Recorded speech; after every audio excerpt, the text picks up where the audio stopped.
See if some people get in the room.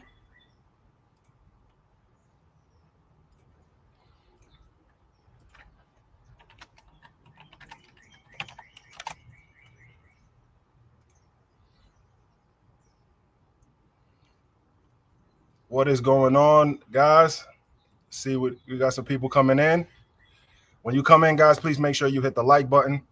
If you're not subscribed, help out a brother and subscribe. We got an interesting topic today. We're gonna get right into it. I'm gonna bring out a couple of the guys. I am with none other than old crusty Uncle Hurry. And we're with the brother Travelmatic in the building. Salute, gentlemen. Yeah, I have to tell you a story. You know how I got that name, right? Who gave you that? Jay. Jay gave you that name. And it speaks, I'll tell you about how it came about too. So on the Father's Day thing, when we bumped heads, right? Real, you know how Jay is. That's my guy though. But he gave me the name and I embraced it. I was like, fuck. He was like, oh, Uncle, you know, with that English accent. Welcome to old rusty Uncle Rungo. I said, I like that. It was funny as hell because he was trolling me like shit.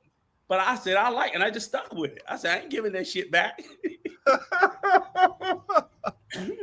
Hey, fellas, how you guys doing today? Oh, happy Father's Day. Happy belated Father's Day. Let's get that out the way for everybody that will see this. Yeah. To the fathers that really do fathering. Yes. So we ain't talking to all you motherfuckers. Cause y'all be jumping in the room. Yeah. You sit your ass down. Man, you ain't gonna get them deadbeats no love, man. We'll give love to Lucky. We'll give love to Lucky. She got all that Father's Day love. Oh man, we'll give love to Lucky. She got a new video out or something? No, let me stop. I'm not. I heard they did say that somebody said that is out there. There's a video on that girl Kate. I seen it. It's real. I ain't seen it. It's real. We'll get you the link. Okay. I ain't seen it. We had to do some forensic studies. We had to study tattoos and all this to make sure. You couldn't tell her from the back? I didn't know at first. Did you see it? Nah, I was just saying that's probably the spot you were like, I recognize that tattoo on the back. Let me get y'all linked up, man. Yeah. let me find this link, bro. Oh man, it's devastating. While I'm looking for this link, Jay Measy in the building, K-Mac in the building. Salute, fellas. Come on in. Hit the like button when you get in.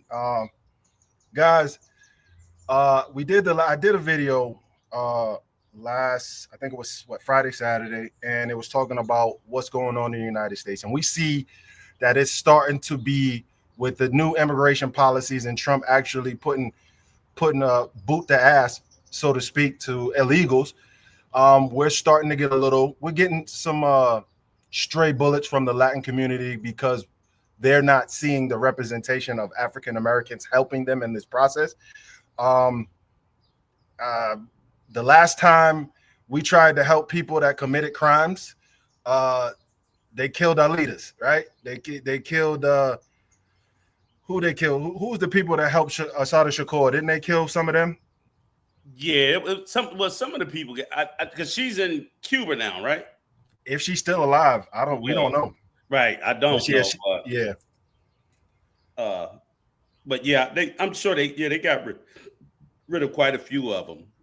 Not that it was a lot of them that was in the know, but the ones that was in the know, and then, you always had the COINTELPRO. So sometimes when you do take the radical route, it be those that look like us that'll tell on us, unfortunately. But, I applaud them for what they did. But I know in this latest iteration, I think, and I see the call out there from the Black community saying, stay home, sit your ass down. And I'm with it. I'm in support of the movement. Like, I ain't took my Black ass to Target to buy nothing. I'm like, hey, and I'm not really always that radical, but their position is correct.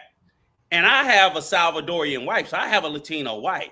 But even me and my wife said, fuck them. They voted for it. That's the part where I got stuck on, is the percentage of them. While I know all of them didn't vote for it, and I don't care that the undocumented illegal ones voted for, a lot of them were supporting his ass anyway.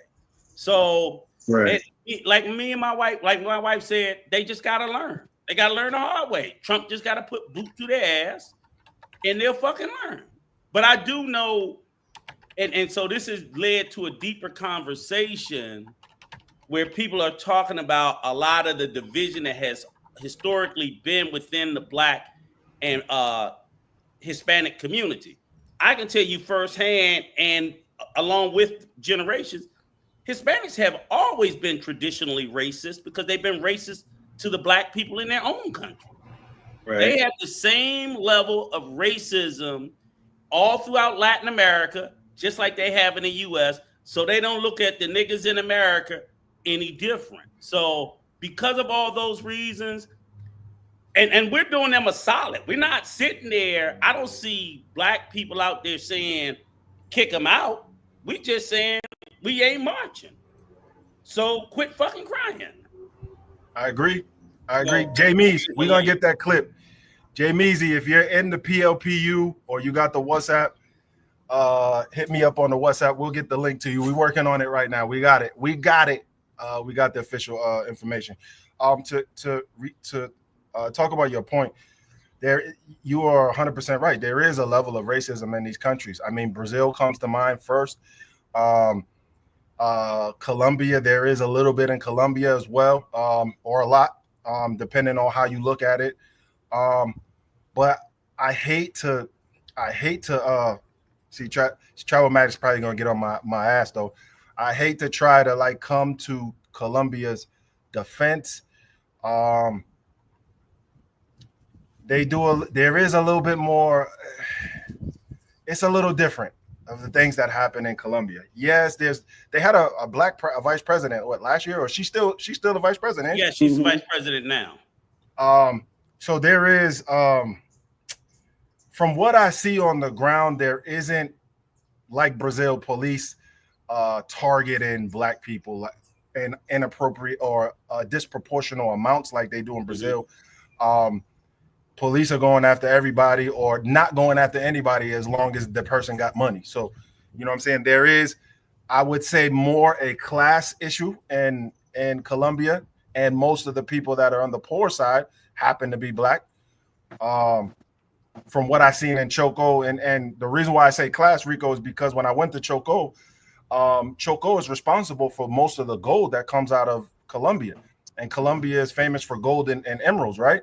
And so they mine those golds, that gold and the rivers around Choco and that region.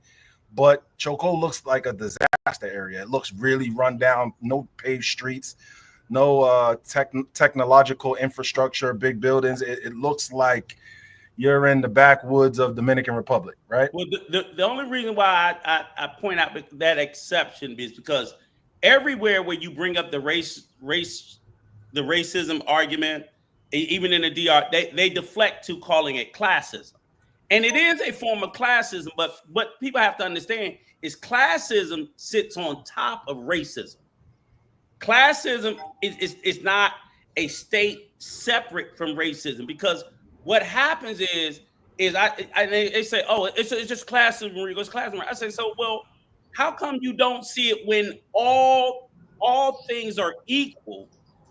Racism still exists. So if you take a dirt poor Black person in Colombia and a dirt poor white person, and they have the same level of education, same level of income, but then when it comes to work opportunities, who gets the better work opportunities?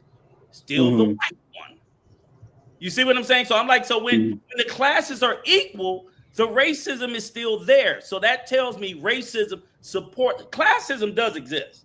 Absolutely. I don't dismiss that. But I hate how they always use that as a deflection. I say, okay, well, give me a poor white one and a poor Black one. Why is it always that the white ones get better job opportunities, which means they get a step on the ladder up out of poverty, while the black ones are constantly stepped on to stay down in poverty? And it's all throughout Latin America. And I would agree because you also see that. Sorry, Childmatic. I would agree because you also see through the representation of who is here and is granted visas in the United States, it's kind of disproportionately. Like I didn't know for a long time that, like I said it before in my video, I didn't know that Black Brazilians existed, because where I'm from in Boston, we have a large Brazilian population, but they don't look like what Brazil looks like. Mm-hmm. Go ahead, Travis. Yeah. I was going to add to that. You had me thinking about.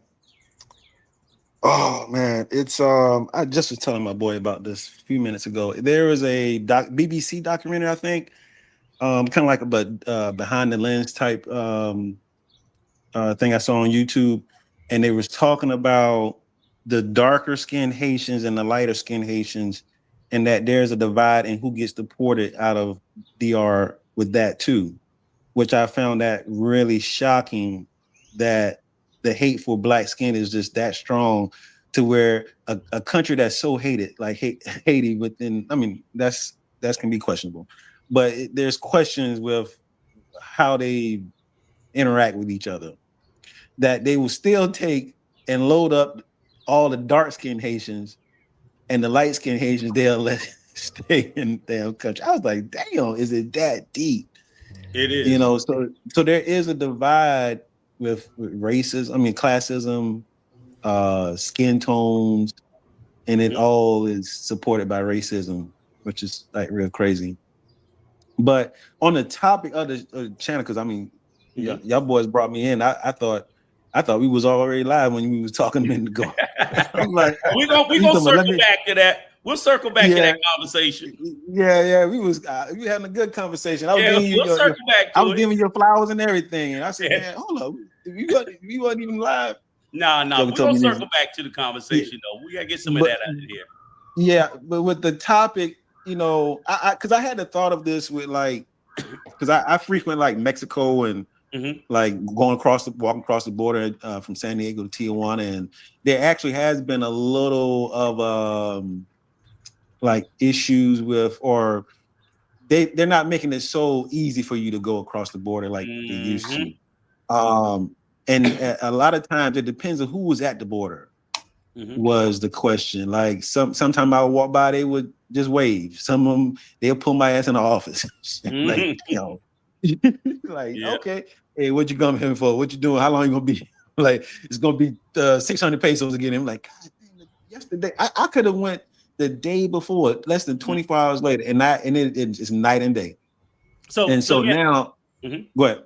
No, I was gonna ask you a question, is because one, I kind of think it's going to get ramped up as time goes on, because this clown we got in charge, he just keep fucking with people. So, and it's kind of hard for me to be mad at a country that's like, well, goddamn, we doing it to them. So I don't see why. I'm just prepared to, if I have to deal with some bullshit to get in, I have to deal with some bullshit.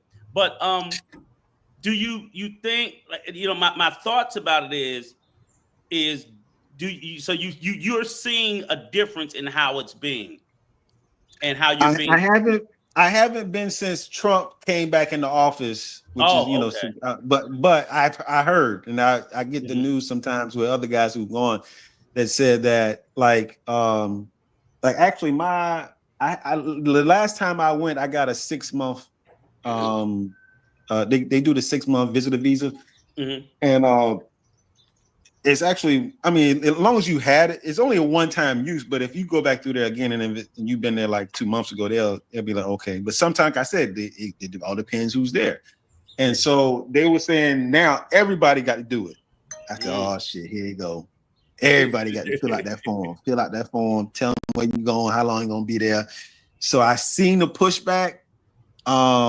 Other things have been like kind of a struggle to get in with the pushback, but I don't blame them. I mean, Mexicans can be some of the most like vindictive people when it, like, they can be as nice as you want to be nice to them, and they can be as vindictive as they want as you are to them. So I think that's where it kind of ends at the border. I don't think there will be anything like on ground in Mexico that I would be alarmed about, in my opinion. But it could be some craziness, But I've always said that I think this actually helps with them realizing like these white people ain't your friend. Like they're not the people that you want to be in bed with. Well, let me ask you this, Travel. And speaking of Mexico, because I've only been to Mexico just once. And I usually don't. I got a lot of Mexican friends, so I don't have any problem with the Mexican people as a whole. But I've watched a lot of documentaries and did do some research on Mexico after I saw some documentaries. They're pretty fucking racist, Mexicans. And the only reason why I say it, people I didn't realize till a few years ago, like they have like 1.5 million Afro Mexicans that they never even started counting until 2015. Okay, so good all point. its history, if you start doing some research on history, like one of the first Afro Mexican presidents, they executed his ass because he was fighting for the abolishment of slavery. So they do a lot of their whitewashing of their history, like we do, and a lot of other countries where they'll just ignore. And it always seems to be so easy to ignore the atrocities to black people on every planet in the fucking world. They won't let you ignore the atrocities to whites, but when it comes to black, it could be a black hero, like I think his name was Guerrero, was the president that helped Mexico get its independence from Spain. And then they executed him. I'm like, what kind of shit is this? Because they wanted, after independence from Spain, to be able to resubjugate black people and indigenous people to the lower classes. And they did that. Right. So I tell people, like, okay, Mexicans, a lot of Mexicans, just like I know a lot of Dominicans, don't know their own damn history. They don't know their own, or they choose to ignore it. It's not very well taught. No, right. I speak as far as, can you guys hear me? Yes. Yeah. I can speak as far as the Dominicans. They had a famous president that essentially tried to, his name was Trujillo, and he essentially tried to wash out what we can obviously see and know about the Dominican lineage, right? And so they were, he pushed this agenda of we are not this, we're that, right? And so it is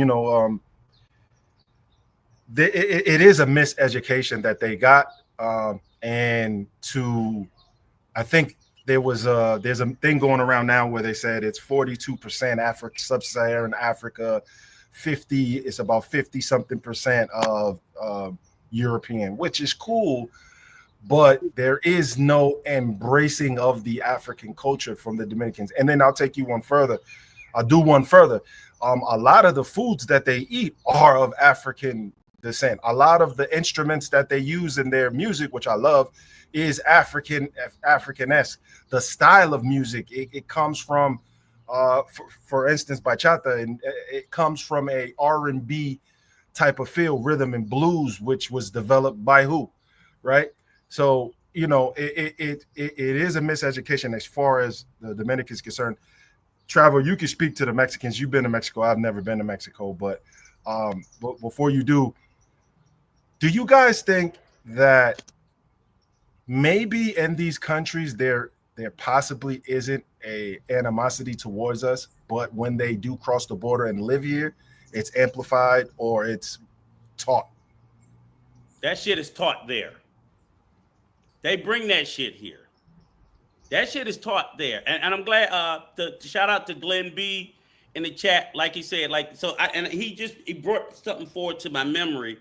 Like I said, there's a famous black town in Mexico that's named after a famous black person, Glenn B. And it's called the town of Yanga.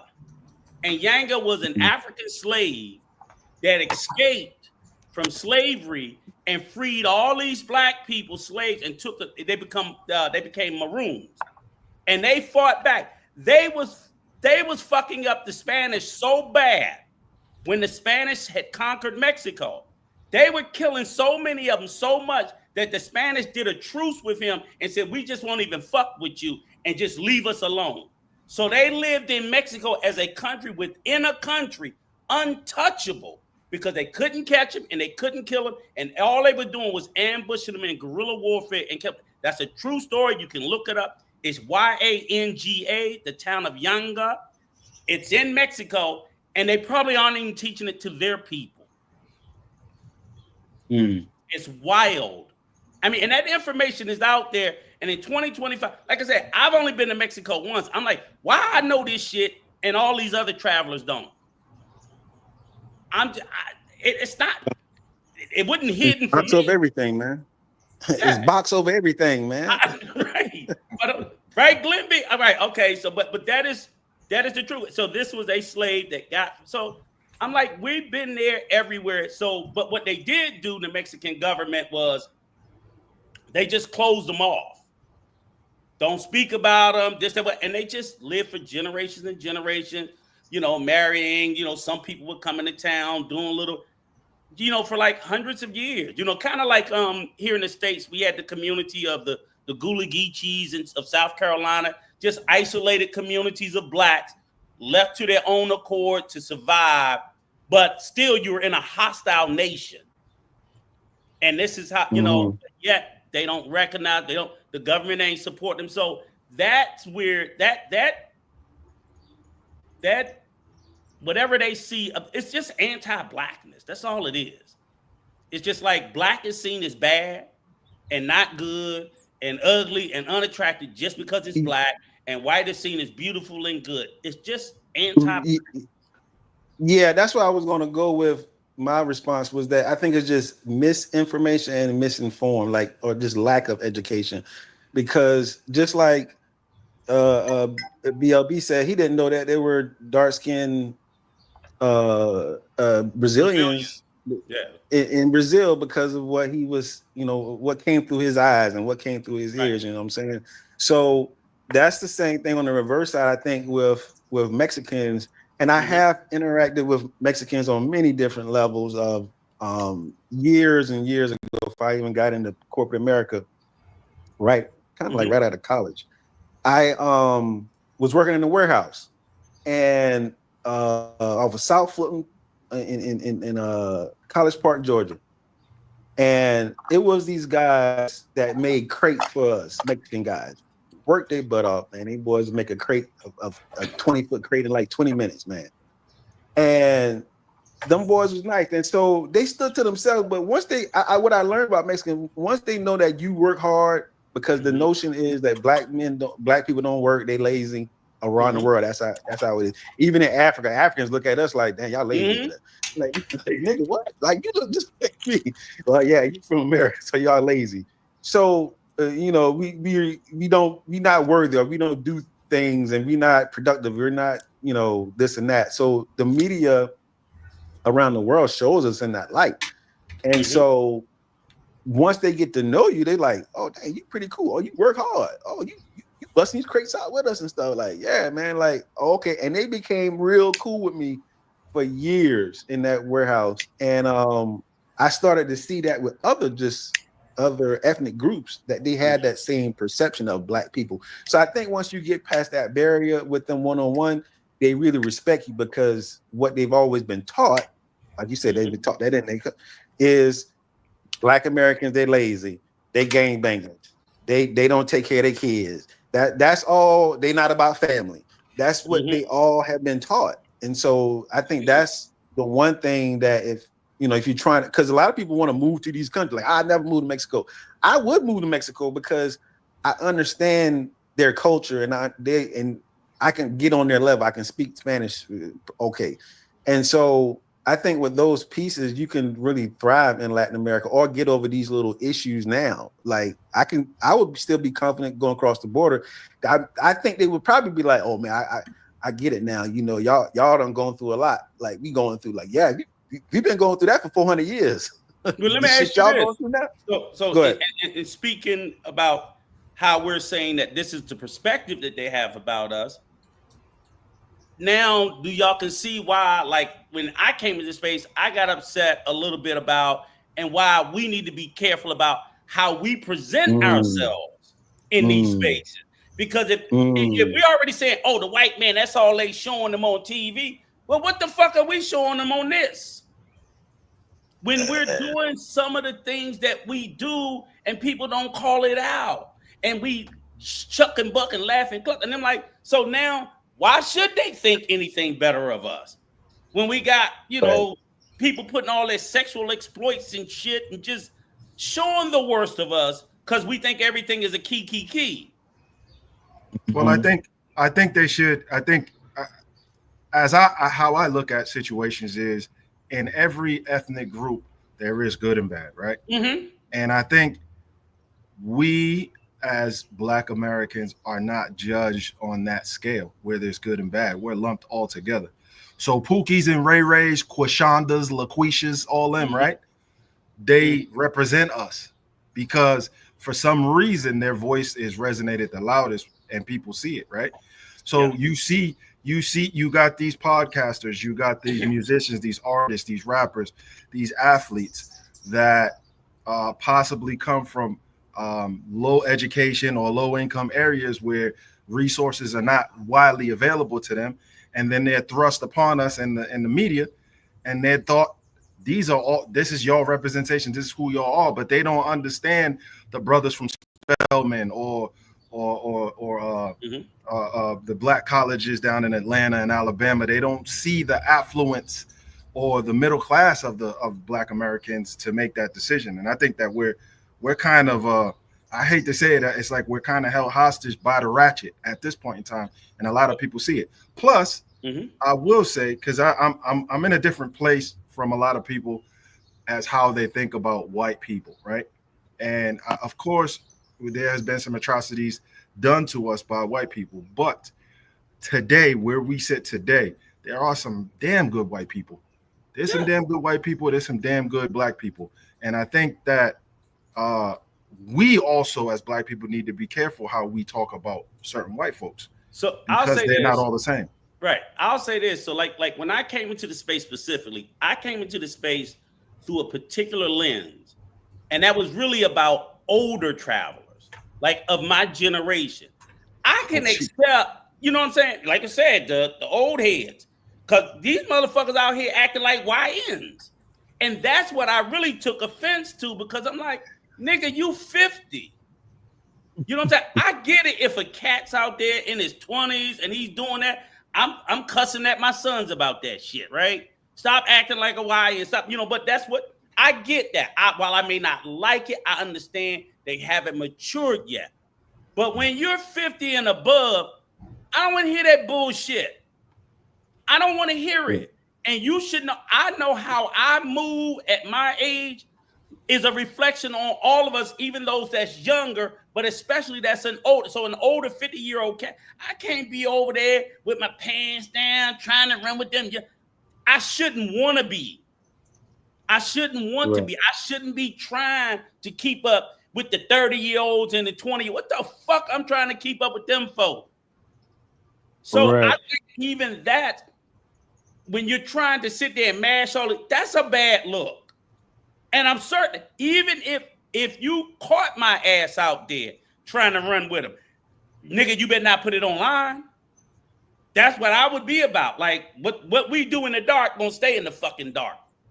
Cause I didn't do it for public consumption. Right. And that goes back. And that goes back to the conversation we had off the camera. How I wanted to give you your flowers, you know, live as well, because I was one of your biggest champions, champion the movement that you and Peso had, because there needed to be some balance in the space. All this fuckery that just exploded after the pandemic, it just went crazy. And it's just like, well, why y'all hating on how people spend their money? That right there, that what you hear. Y'all, why you worried about how other niggas spend their money? when you go to that country, you follow right behind that traveler, that guy who was fucking up the space, fucking up the Airbnbs, and they come back. Now, you know what they're doing? What they're doing now is banning Airbnbs. Did y'all hear about that? Yeah, They're banning people's Airbnb accounts because they tired of it. Or people not wanting to rent their Airbnb to blacks. Well, this is another thing. This is what happened in the Medellin for y'all to know. They are limiting. Yeah, they're limiting Airbnb numbers for a multitude of reasons. There's one of the main reasons is because it's taking up apartment spaces for the locals, and they're not able to get those apartments. And the activities that happen, you know, somebody died in your apartment, like and it reflects on the whole building. You got people, hardworking people, doctors, lawyers that stay in some of those buildings that we frequent, right? And police is running all over the place. Their kids is seeing this. Plus, we got to take into account that for the guys that are pro shooters that like the pro circuit, and bringing these half-dressed women back and forth and running them through their building, there's kids and families that live in some buildings that way. Nah, man. Why you hating on how these dudes spend their money, man? What? They can spend their money how they want. I don't have no problem with it. Come on, BLB. Why you hating, man? Hold on, but there's another thing. There's another point to what you just said, though. And the point is to what you just said is this. Somebody back in 2022-21 said, what I do don't affect everybody else. But it does. It does, because if an American, that's all they don't care if your name is Tyrone or Leon, you leave by doing something that you shouldn't be doing in some of these poor areas. The next person that comes, they see, oh, it's another American here. He probably got it just like him. We're gonna get him. And so that definitely can affect you. That was the biggest lie told to the passport travel space, black travel space, in a long time, telling people that what you do don't affect me. Yeah, it do. It does. Yeah, it do. Here's the thing. You guys talked about them limiting the number of Airbnbs. Here's a mathematical problem. So you got this many Airbnbs now. So when they start to reduce them down to like, okay, there's 100,000 Airbnbs. They reduce them down to all of a sudden now it's only 10,000. So that means it becomes a very small quantity of Airbnbs. What does that do? The law of supply and demand is going to make the prices go up. They're going to skyrocket, number one. And then number two, guess who's going to get, even if you say, okay, well, fuck it, I can afford it. Guess who's going to get limited access to it? Guess who will still maintain access to it is going to be white people. Guess who won't get access to them? Niggas. Okay, so when you sit there and you register for Airbnb, your name better be Chad, because if it's Jaquan, for some reason that motherfucker won't be available for Jaquan. The same way that they sat there and racially discriminated against job applicants by name, don't believe those Airbnbs when they see them Shakishas and shit. They be like, nah, we good. Oh, and to add on to that, them people looking at where you go. Yes. On your, you know how it leave a trail. It leave a trail wherever places you've been, and they think, oh, you done been here. What do we call times? it? What do we call it, Travelmatic? What do we call it? What? A whole print. The chitlin circuit. We call it the chitlin circuit. Yeah. I call it a whole print, like a footprint. I call it a whole print. You going from place to place where the holes are. Chitlin circuit is DR, Colombia, and Brazil. That's your whole print. Yeah. Oh, now Thailand. Now Thailand. Yeah. But and Thailand they see that tied to the ass too. Yeah. So that impacts, man. So we need more people like the Pesos, and we got Primo now, and other few cats. But some of them coddle them and Tommy Young Chung. Yeah. What's his name? Tommy. Yeah. Tom. Yeah, we need them, man. Because y'all guys never got paid for that. Y'all niggas don't get them super chats and the fundraisers and all that stuff. And I commend y'all for doing it on y'all time on no dime. You know what I'm saying? Well, the thing is, you can't pay me to do this shit. You can't pay me to do it because and I always tell guys, I'm like, that's your first tip off to a motherfucker that's a fraud. It's always about the bread.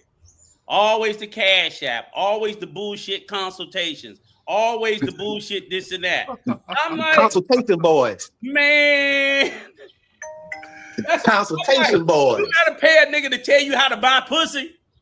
I'm like, nigga, how do you buy pussy? Have money, buy pussy. The end. I'm like, I can't believe this. There goes my monetization. Money. My monetization gone today. Let's go. I'm sorry. It's just wrong to do that. That is just wrong. I'm just like, yes, tell these young men how to come and have fun. You can't charge nobody for that. That's just wrong. Man, I've been against consultations for a long time. I've been against it for a long time because here's what these consultations, here's what it does.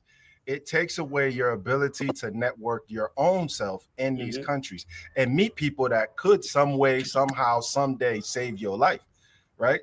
Being boots on ground and making connections and making, lifelong connections in these communities is important. That will keep people off you. I got a couple of guys that go to Medellin a lot. They've never been scoped. They've never been robbed. Nothing happened to them. They live in the hoods. That's why I always, whenever I stay in the Airbnb, I'm in the hood because people see you and they'll be like, he's cool. Because listen, them people from the hood is the ones doing the robbing in the tourist area.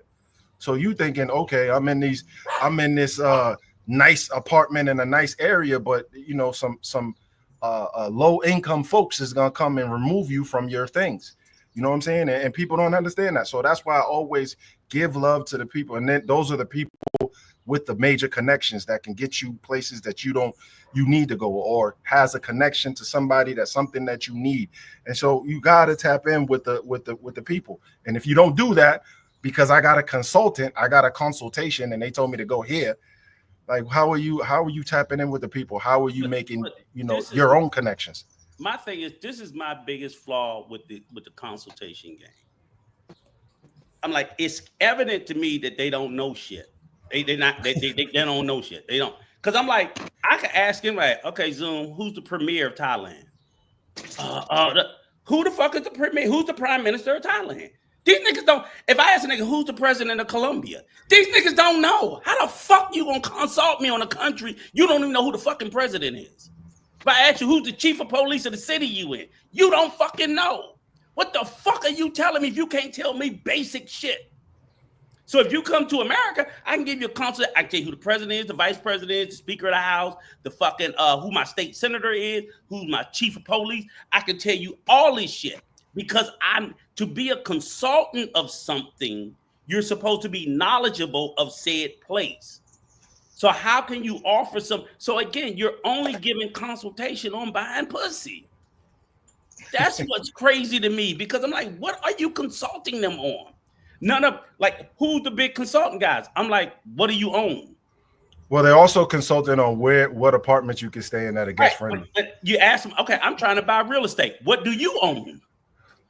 Nothing. You don't own fucking nothing. You don't own a shoebox in the country. How the fuck you gonna sell real estate? You ain't bought none. You ain't bought none. How you gonna tell me how to buy some?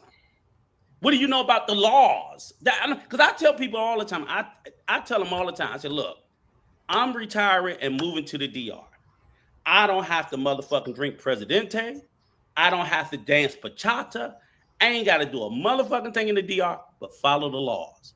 And that's what I want to know. The laws 100%. So the culture I need to respect, but I'm not indulging in that shit. I think part of the Dominican culture is horrible. So why would I adopt it? All the fucked up shit that they do that they find culturally normative? Hell no. So when people say, oh, you got to develop the culture. No. Now I know you're a fucking idiot. You shouldn't be telling an American. If anything, I tell any foreigner, Westerner, if you're going to go into their culture, respect it. Don't adopt it. Respect it. And if you decide that you want to engage in someone from that country, say a woman, you should be helping to elevate them. I don't get how you niggas go to Brazil and you want to live in a favela. What the fuck you in a favela for? I mean, there's a lot of connections that come out of the favela. I didn't say not to go in there and do no business. But if you ain't are you living in the favela here? Are you in the favela up there in Boston? No. You be like, hell no, right? So why go there and do this? I'm like, somebody explain to me why you leave the country to live down. That's what I need to know. I didn't say I'm moving because it's cheaper, but my quality of life has to be the same or elevated. So if I move somewhere and my quality of life is lesser, there's a fucking problem. Because what I always tell people, BLB, is when people say, oh, I want cheaper and poor, I'm like, motherfucker, we got it here in the U.S. You can go to Mississippi. You go to Mississippi. You been to the Delta of Mississippi? No. You gonna think you in a developing country. So I'm like, we have that here, but you don't do that. So obviously that's not your intention to do that. So why are you telling somebody else, oh, you stay here and you get a place for $75 a month? What the fuck are they getting for $75 a month? Come on. But these are the consultations. These are them consultation boys. Because the reason being is all they hear is cheaper, cost of living. And what they do is, I hate the fact that they take information. Why I think it's highly unjustified for them to charge. They're charging you for free information that they crib off the internet, other people, or Chat GPT. Like the big, which is hilarious. Someone said it the other day, and I died laughing. Austin Holloman sitting here reading Chat GPT shit, and I was like, if this Negro don't shut the fuck up. Sounded horrible. And he sells consultations. Speaking of him, check your phone. I just sent you. Yeah, I see it. I'll check it out later.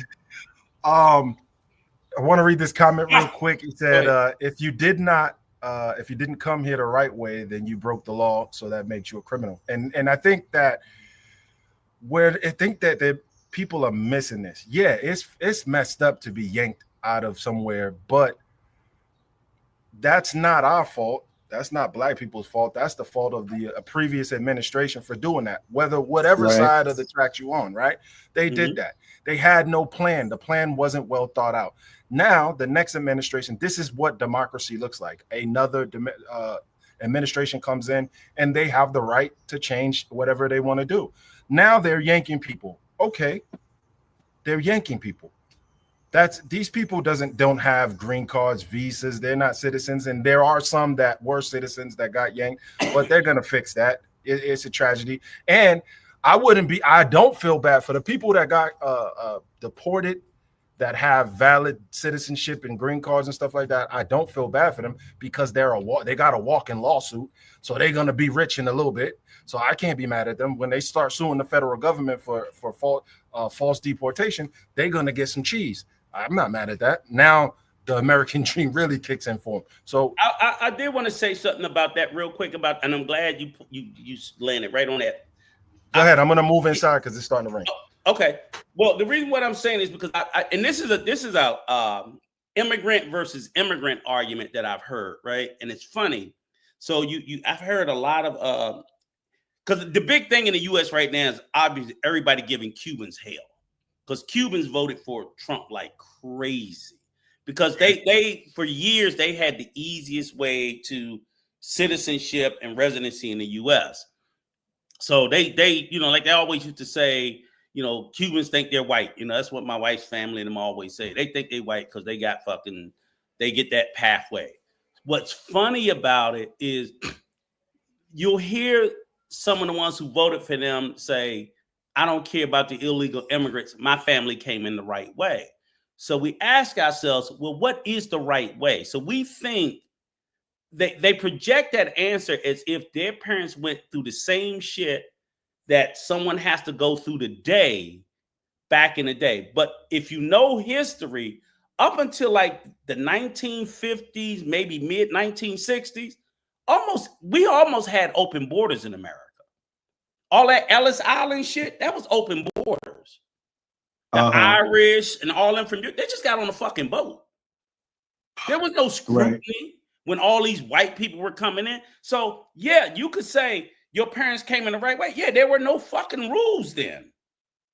There really wasn't. So I always say they didn't come in the right way. They came in when it was a hell of a lot fucking easier, and now it's a hell of a lot harder. That's the point. So when they do that, we came in the right way shit, I say, like, for African Americans, FBA, I'm like, no, we're different because we didn't even ask to fucking come. We were brought here. Right. But that whole right way, wrong way shit, that's a straw man's argument, because up until almost the 1960s, we pretty much had an open border, because all the way up through World War II, which ended in 45, 46, you know, America was constantly just trying to get immigrants in. Always, the founding of the country, we were begging for people to come in. And then obviously it got to a point where we decided we needed to control that. That's fine. I'm not stopping that. But I hate the ones where, okay, your grandparents came in the 50s when all you needed to do was get on a fucking boat, and you count that as the right way. Well, their parents came on a fucking boat too. The same way as yours, but now they got all these rules. So that's just the way I think people should think of it. But I do think we have the right to deport people. So I'm not totally against Trump. I just think he's an asshole fucking period. Well, I mean, Obama deported 3 million. 3 million people. 5 in 8 5 years. million? In 8 years. 5 million. Yeah. And they say Trump may not even get to that number. He won't. Right?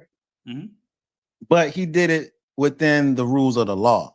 Yes. That's the only thing that I'm kind of like, man, you got to do things the right way, Trump. I know you want to make a big impact. He's that type. I want to make an impact now. I don't want to the law. What I got to follow the law if they're here illegal. You still got to follow the law, right? Yep. But I mean, what's following the law? If I'm sorry for cutting you off. The law states that illegal entry into the United States is a crime. If you try to illegally enter any country into Europe, they got military at the borders. Yes. We don't. Armed guards at the border. You entered into the country illegally. You do not have a status. Now, if he has a choice, he can either create a pathway to citizenship for the people that are here, or he can get rid of them. That's his choice. But you asked what the law was, though. The law, there's in addition to what you said about that, and the addition is what he's not doing is he's not affording them due process, because the law says any undocumented or illegal immigrant that enters the United States has a legal right to present an asylum claim. Right. And those asylum claims, unfortunately, were not serious asylum claims, especially, and the only group of people that I say it wasn't for was a lot of the South Americans. The Haitians, people from Congo, they have a legitimate asylum claim, because it's like in Sudan, there's wars that are happening. People are getting murdered. Citizens, normal people, getting murdered on a daily basis. But someone from Venezuela or Colombia or Cuba, their asylum claim is not any of that. Their asylum claim is an economic asylum claim, and the United States does not grant citizenship on the basis of economics. Right, I agree. Hey, quick question.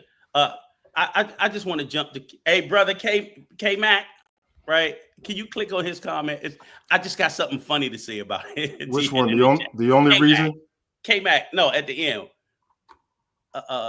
When you go to these other, right?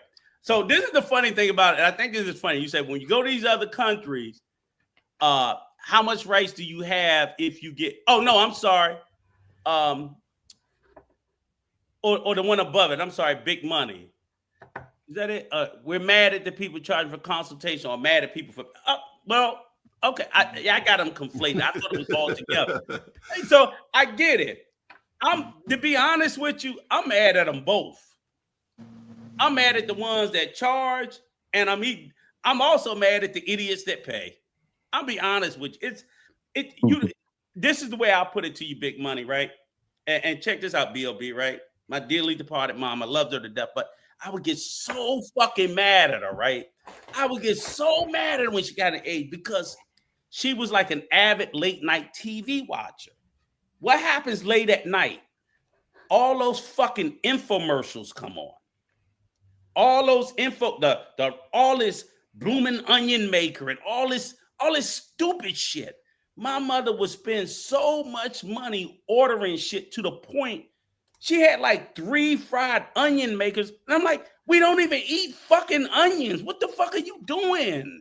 So it's like, to me, the consultancy are they're basic salesmen. They convince you to get them endorphins in your brain fired up and make you believe you need something that you don't need. And they know it's trash. I'm selling you. I know it's trash. I'm going to get you to pay for it, make you feel like you need it, and then you give away your hard-earned money for that trash. That's why I think it's wrong, because I think they're very deceptive and they take advantage of people that are just not very discerning. That's just it. So it's a bit on both. And JM, love you, brother. That's your commander-in-chief. It ain't no fucking ours. Fuck that Cheeto piece of shit. And too, with that same conversation, man, it's like a wolf attacking sheep. Like I always say, us as Black people, especially in this new travel space, is like we're like sheep, man. And you got some wolves in here that just want to take advantage of the sheep, and that's, I think, what you and Peso used to be, vocal about. Myself, I used to be like, why is he charging for I remember one time it was the remote work list that would float around. You remember everybody passing that same list around? And that list probably still sitting around somewhere on somebody's website. Tell me, hey, go to the website. But travel. This is the thing you ask them. Can you give? This is what I always ask them, BLB. This is another way you can bust them, other than the who's the president. Can you give me one testimonial? Give me one motherfucker alive within 1,000 miles that can say they got a job off that fucking list. Just one person. Just one person. Anywhere. I bet you not one. Hey, I'm gonna tell you, because one motherfucker alive, they got a job off that list. And because I used to have did you download the app? You have to download the app first. I wouldn't buy that shit. Nobody got nothing off that list, because I had the original list, and I knew that was a list. I went through the list, and about 150 of the 300 jobs, what the jobs was taken, or it wasn't even off the job. Right. And it's like jobs you need a top secret clearance for. Like, ain't none of you niggas getting no top secret clearance. Half you motherfuckers are felons. Stop it. You know what I'm saying? You got a bunch of felons to apply for top secret jobs for the fucking government. Get the fuck out of here. It's stupid. It's just too easy. But I'm a hater. It's that easy, though. That's the thing. It's that easy. These wolves can see how easy. The other half of the list, you need a master's degree. These niggas ain't graduated from high school.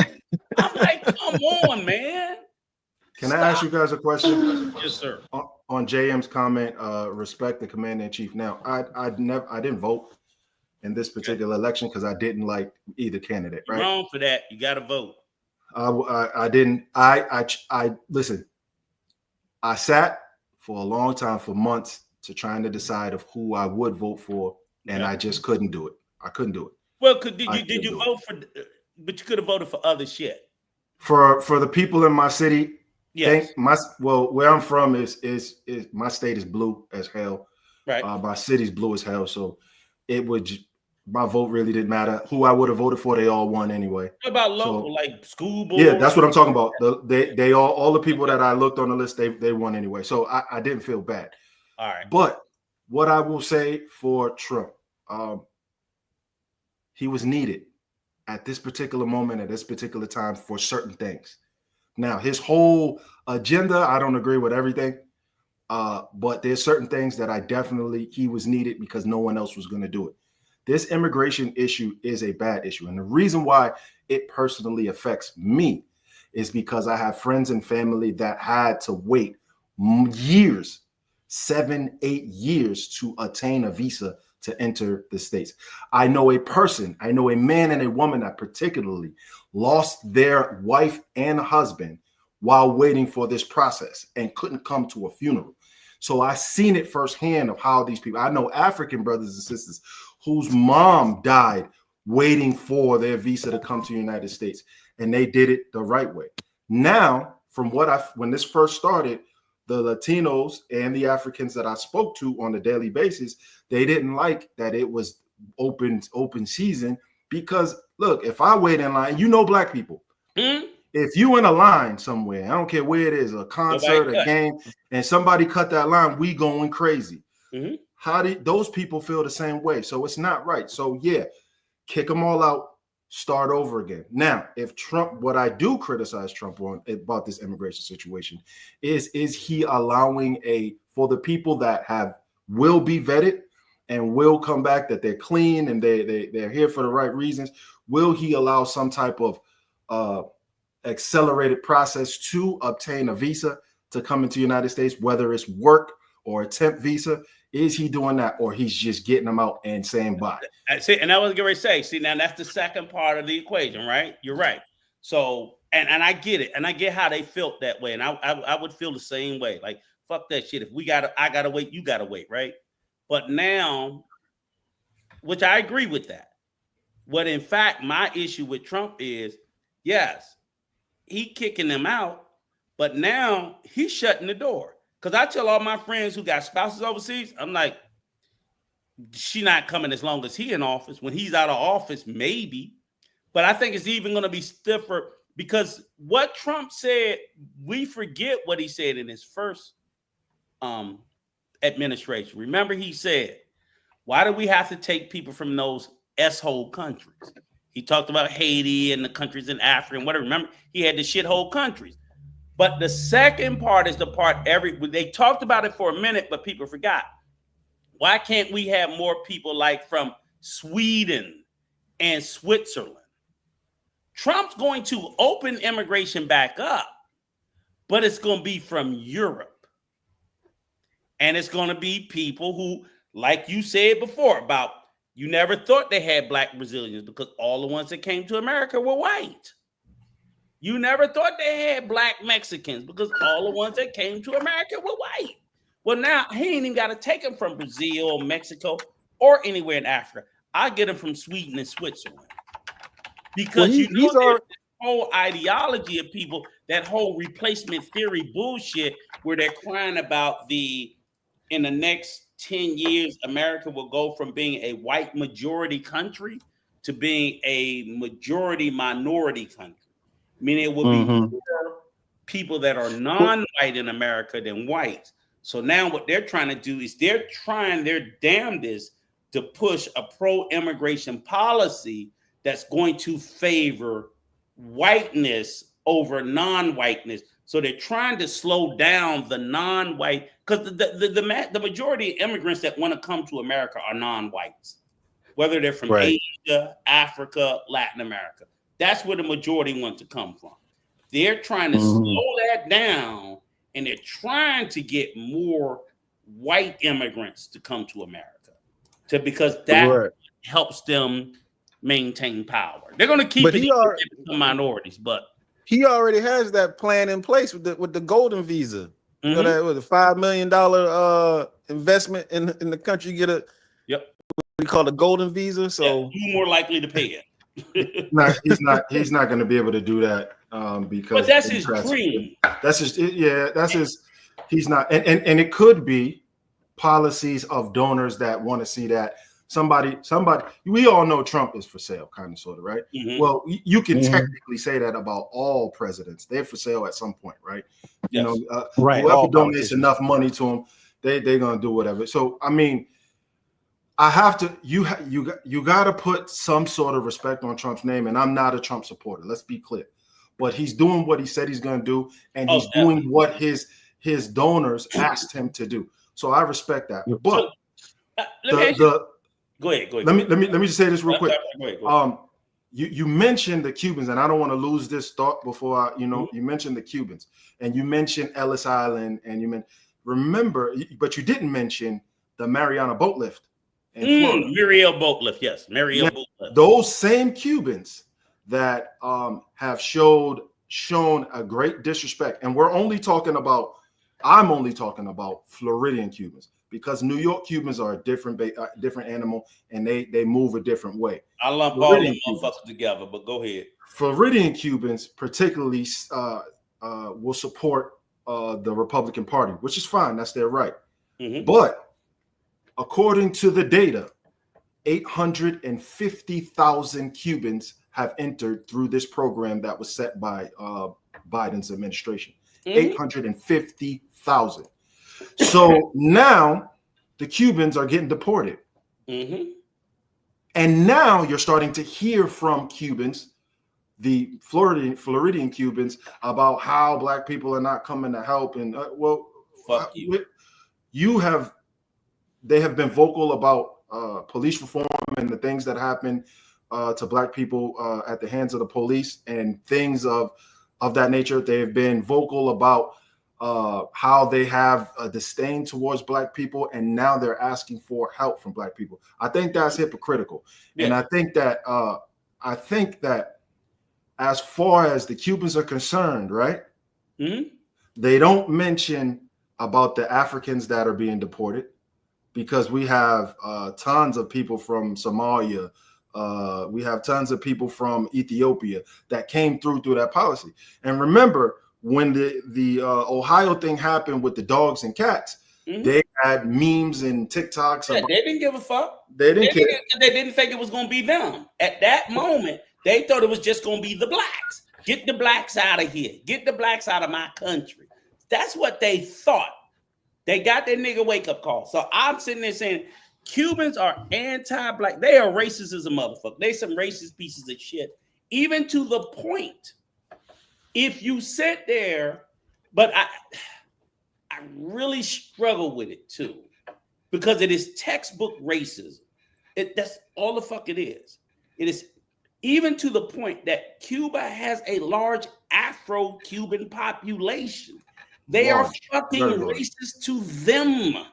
They are at the bottom and will always be at the bottom.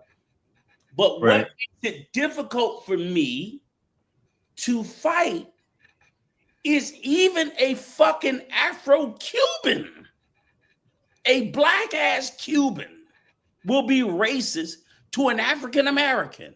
Make that shit make sense.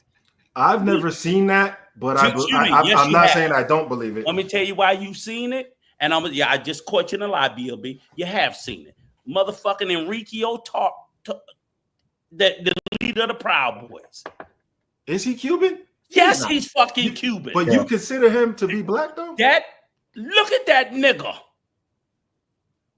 Look at that nigga. That nigga look like your brother. Yeah, my brother. Look at that nigga. My brothers is chocolatey. He look like you. That's what I'm saying. Oh, man. That nigga okay. Like you. So I'm like, this nigga's an Afro-Cuban. He's the leader. This is how fucked up in the head they are. They could be black as hell and they don't see no blackness in them.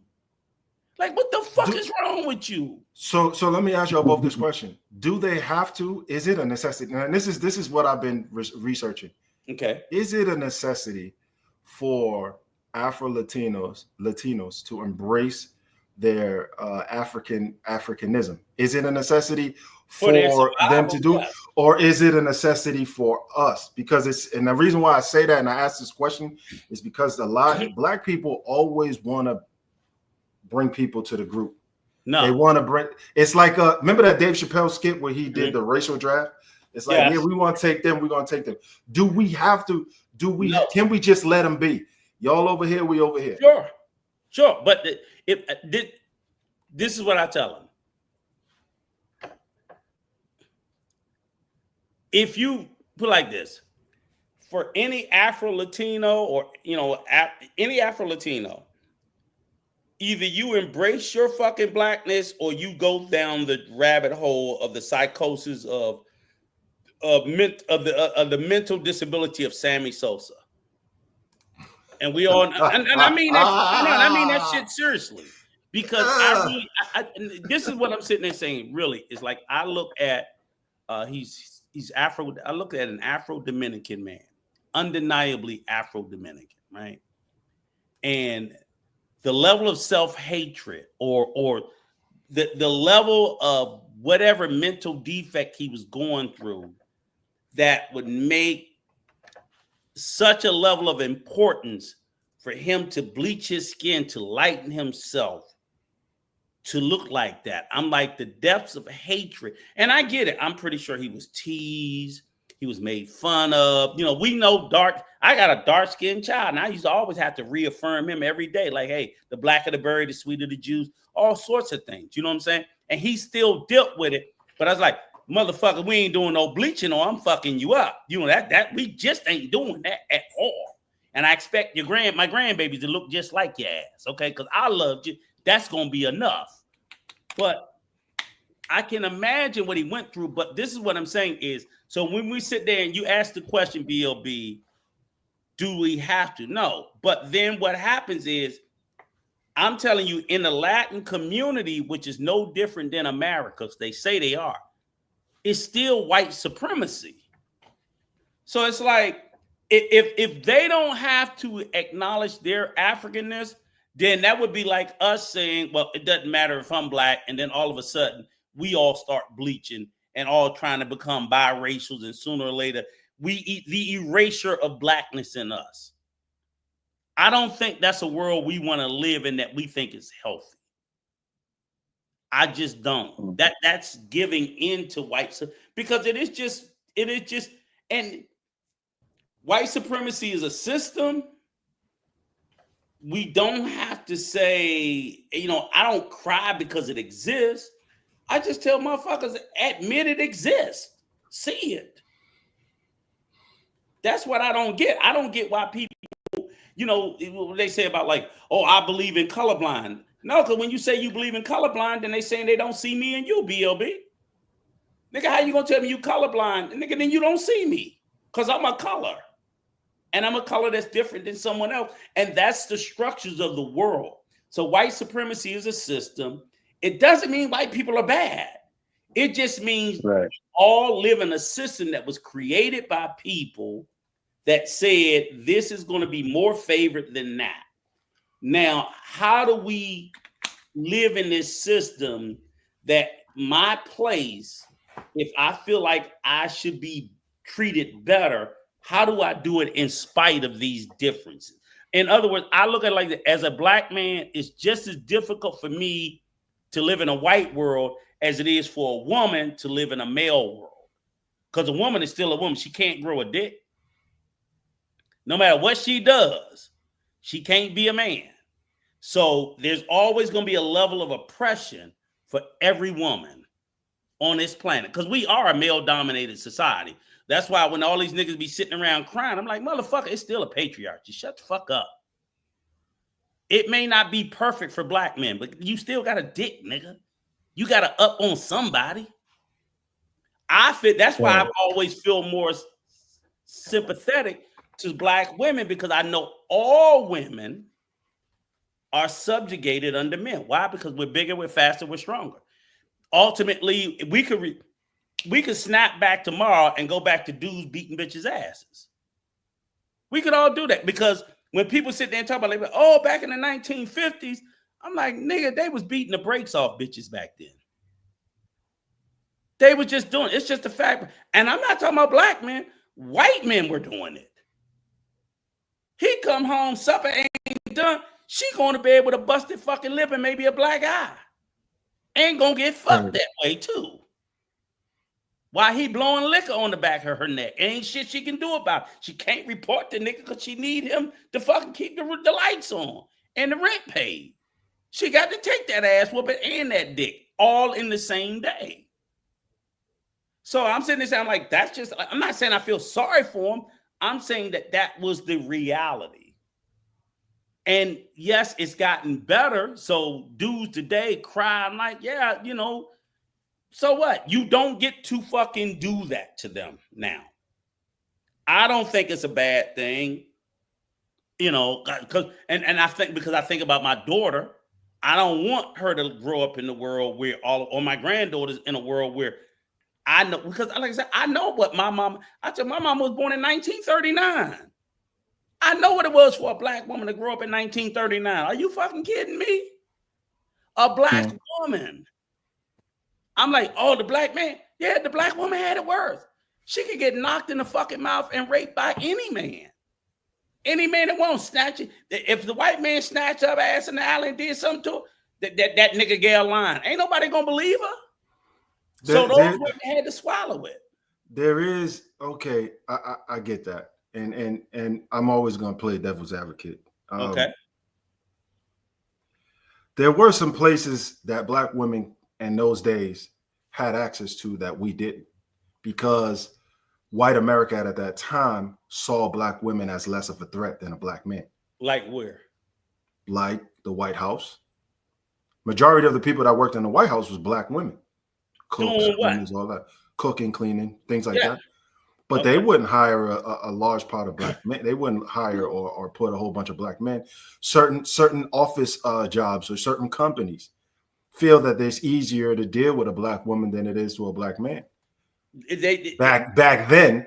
Not deal with. Don't use the word deal with. You easier to control. There you go. That's the better word.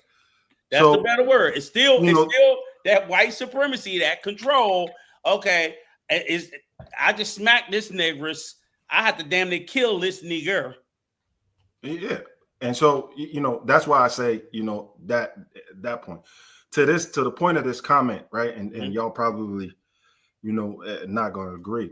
He made a comment about Canelo Alvarez and the fair skin. Canelo Alvarez is a boxer in Mexico. He got racism on him because he didn't look like everybody else in Mexico. A redhead white kid. He dealt with some issues. So there is a colorism. So to point the fact out, there is a colorism issue in Latin America, but not all cases are the same. Yeah, and I would tell Canelo, eat a dick. Because you much rather be a fair-skinned, red-head motherfucking Mexican than a black nigga-ass Mexican. Well, he probably want to be the typical brown-skinned Mexican that you're used to. You present his choices to him: a pale redhead Mexican or a black nappy-head Mexican. Pick.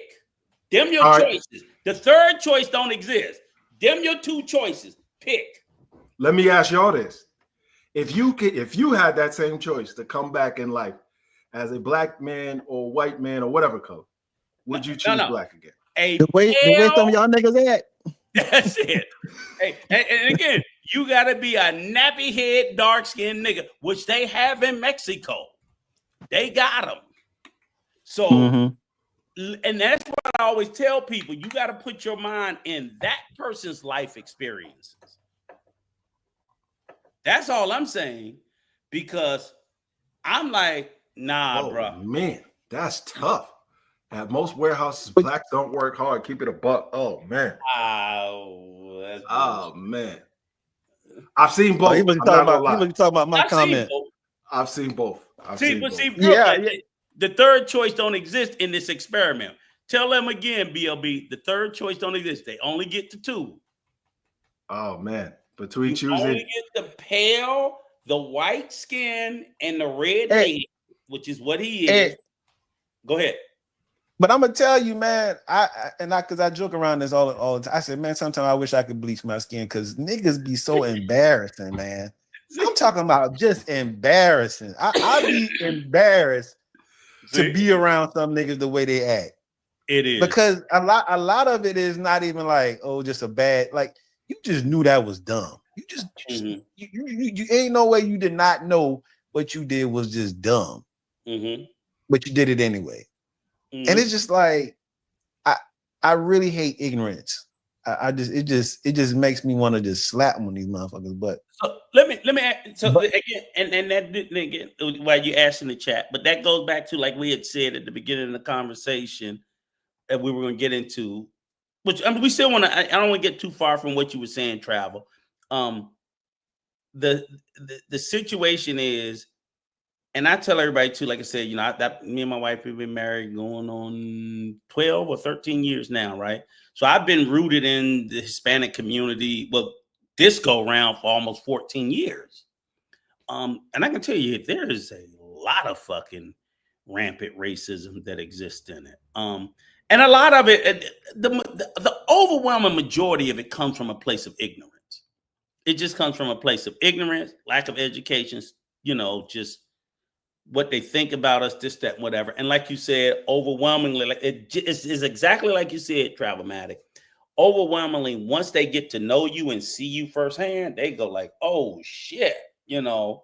But it's like it, because I know for me, even like when I, met my wife, never had any problem with her kids or anything like that. But like even like her family structure, you know, the extended family, right? And I definitely know there are, you know, racist family members in her family. I don't even know who the fuck they are. You know, I'm like, as long as you respect me, I don't have to bang you in the mouth. You know, I'm cool with it. Don't fucking call me out my name, nothing like that, this, that, whatever.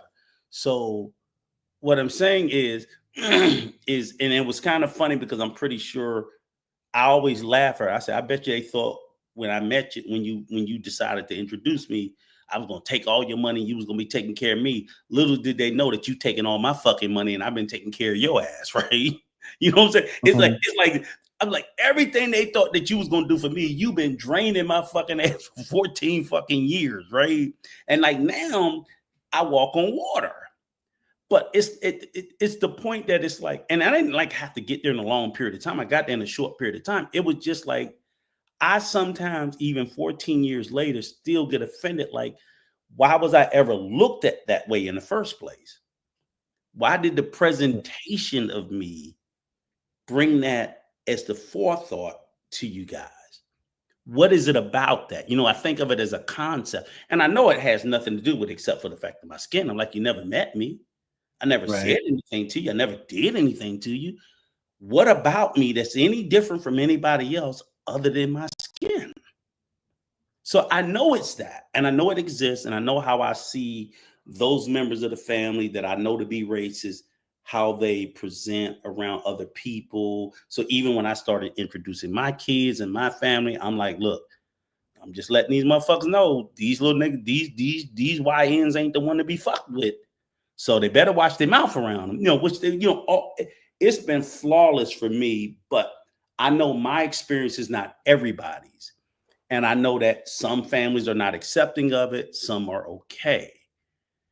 Right. But still, when we sit there and you hear guys in this space, women are better in Mexico or DR or Colombia or Brazil. So I'm like, so if the Mexican women, the Colombian women, the Dominican women are better in their countries, how come they ain't shit here? Because, why are you not getting that love from those ethnicities in the US? So if they don't fuck with you in the US really heavy like that, like you think, wouldn't that mean they really don't fuck with you like that there? Or maybe they fuck with you like that there for a reason, not just because.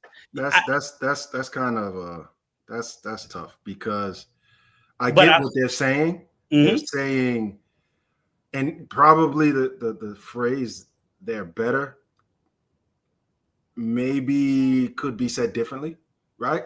And the reason why I say that is because how you're treated by a woman abroad in these Latin countries, particularly these Latin countries, even Asian countries, you're treated how women in the States or our Black women used to treat us. They used to treat us like that. This guy is the king. He's the king to my queendom type shit, right? Or they used to, there is a submissive situation. If you will say something like that, the submissiveness that is a beautiful thing. And from us guys that live in inner cities, and I think it's mainly an inner city issue. You don't face a lot of these, or at least I can say I can assume that you're not facing these issues in country rural areas with women. In the city areas, you got women doing their own things, getting their own money. So it's you're gonna butt heads. They don't have time to do the cooking and cleaning and giving you not give you a hard time. If that's what you're looking for in a woman. But I'm not gonna lie, I'm not gonna sugarcoat it. I'm gonna be on average, a relationship with somebody abroad and from their cultures, they're raised to treat men a certain way, and men like that. I don't see a problem with that. I do see a problem with if I choose to go overseas and get that type of treatment, why then do I have to say something about the women at home? I've left. I'm not, how can I look, if I moved out of a house, that house is in the past. I'm not, right. I'm not talking about a house no more. I'm on to the next thing. So that was always my beef with these guys that would always pull their pants down and defecate on these women when they're already out the door. Right. Keep it moving. Just keep it moving, because those are still our sisters. Those are still our cousins, aunts, daughters. And it's kind of like, okay, if men feel that the state, and I'm only talking about our black women, if men feel the state of black women is bad, then only thing that you can do is raise your daughter or raise your nieces or goddaughter in the manner that is conducive to matrimony with a man, understanding the values of a relationship. And that's not what we need to do more teaching instead of criticizing, I think, at this point, because our message is already out there. And one thing I would say is, again, and I'm glad you great fucking point, BLB. But one of the point was, I hate the way that they placed it on black women, because I'm like, it's not black women, that's all women in America. Because let's think about it. We're 13% of the population, which means only 7% of America is black women. Hispanic is the biggest growing minority group. They're 25%. So that means there's 12% of Hispanic women in America. So I'm like, you didn't have to go overseas to meet a Brazilian or a Colombian or a fucking Mexican. You could have met them in the United States, but they got the same fucking attitude, right? You're right. And I've always been famous like saying that once they get on a plane and touch boots on ground here, it's a different woman. Right. So what I sit there and say, and then that's where I get and see, and this is now let me teach you a little bit. So then I say, what that tells me is, well, women in the West they're operating based on their societal expectations of their socioeconomic. So basically, in America, in the West, and I tell people all the time, I said, in these Western nations, we created a system where women do not have to depend on men for their survival. In other words, we just said we want a society where men can take care of women, women can be taking care of men, but they don't have to rely on it to keep a roof over your head and food in your stomach. So if that man kick your ass out in the street, we're going to help you find housing. If he don't want to buy you food, we're going to, that's what we are doing as a society, right? Women in this country and all through the West, they know that no matter how far I fall, there's a safety net to keep me from busting my fucking head. In these other nations where we go, that don't exist. So what that society says, that you get rid of that man, you ass the fuck out. That society is constantly reinforcing, it reinforces it to men and women. But what I sit there and say, and I would challenge you, like you're big on Brazil, right, BLB? What happens, and this is a gender and a racial discussion, is that when it comes to things like employment, so a new company come in and create jobs. Oh, I'm gonna come in, I'm gonna create 1,000 jobs, right? In any of these countries. Out of those 1,000 jobs, where do you think the majority of those 1,000 jobs go to? I bring 1,000 jobs to Brazil. What do you think? Who's going to get most of that 1,000 jobs? 1%. Lighter skinned Brazilians. Exactly. One is going to start with whiter people. Even before it starts with white people, first of all, before even whiteness, the majority of the jobs will go to what? Men. Right. The majority of the employment. Well, so what happens is you're creating a system. It's going to go to men. It's going to be whiter men. See what I'm saying? So you're pushing down women, and you're pushing down women of color. The But you're really patriarchy. pushing down all people of color. So the black men in Brazil will be able to try to compete with the white men, but the black women can't. And then the white women will struggle to compete with even the black men because they're still women. So if I bring a factory to Brazil and we're making, like you said, boxes, out of 1,000 jobs, maybe 800 gonna go to white men, maybe another 150 gonna go to black men. So that's 950, and another 50, I'm gonna, you know what I'm saying? So what happens is, through all of the employment opportunities or wealth making opportunities that come to these developing countries, women are either unemployed. That's why you see most of them don't have jobs. That's why a lot of them selling ass. Or they're underemployed, meaning they work in low skill wages, which is very low paid. Waitresses, house cleaning, shit like that. You don't see a lot of, even the ones you see in the bank, this, that, and whatever, their pay disparity is huge. You know how they talk about, like, a woman makes 75 cents of a dollar of a man in America? In Brazil, it's probably 40%, 40 cents to a dollar. So even if a Brazilian male doctor makes X amount of dollars, I guarantee a Brazilian woman doctor makes significantly less. Those countries don't care about that shit. So in those circumstances, women are being raised in a society to know that if I get one and I catch one, I got to hold on to him, whether he beat my ass, whether he cheat on me, outside babies, this, that, whatever, because if I get rid of him, what else do I got? Where am I going to go? Where do I go to? Right. That's a different, and that was like, I don't like the attitudes of the ones here in the West. I'm just saying, I tell people, understand that, yeah, you're shooting fish in a barrel when you go overseas, because their whole structure is like, bitch, where you gonna go?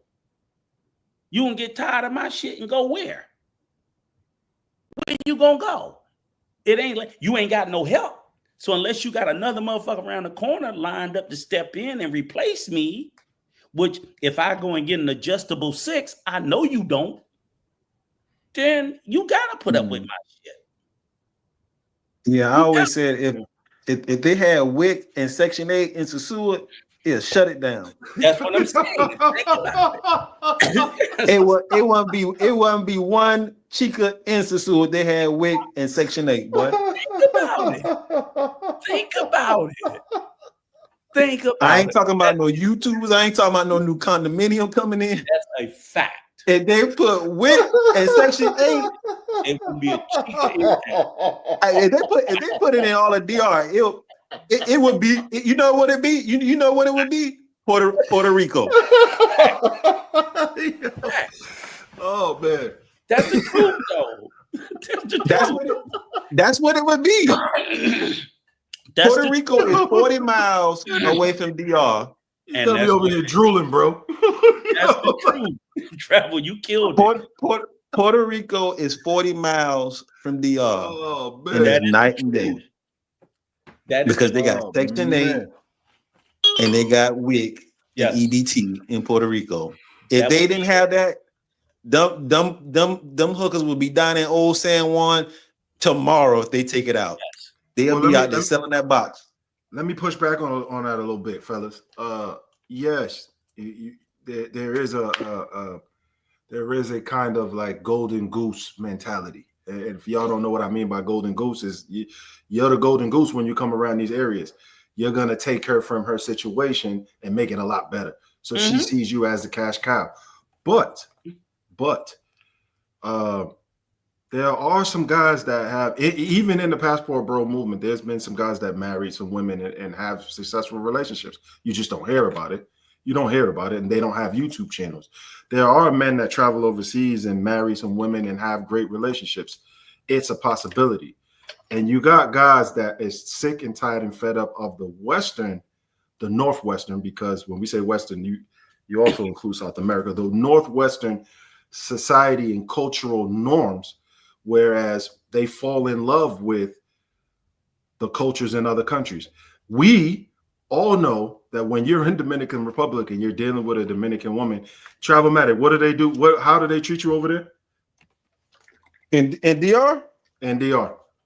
Oh, they treat you like a king, man. Sure. They treat you like a king. But I must say this too, though, and what I hate with the space, and they make it feel like it's the dream. It's I always say it's easier if you when you're in the US, you're on home court. Everybody plays better on a home court, right? In basketball, football. But when you're in the away game, which you're in these other countries, you're in the way, you got to learn three things. You got to learn the culture, the language, and the environment. You got to learn those three things. And depending on how old you are, which most of us are 30, mid-30s and on up, the older you are, the less you want to learn.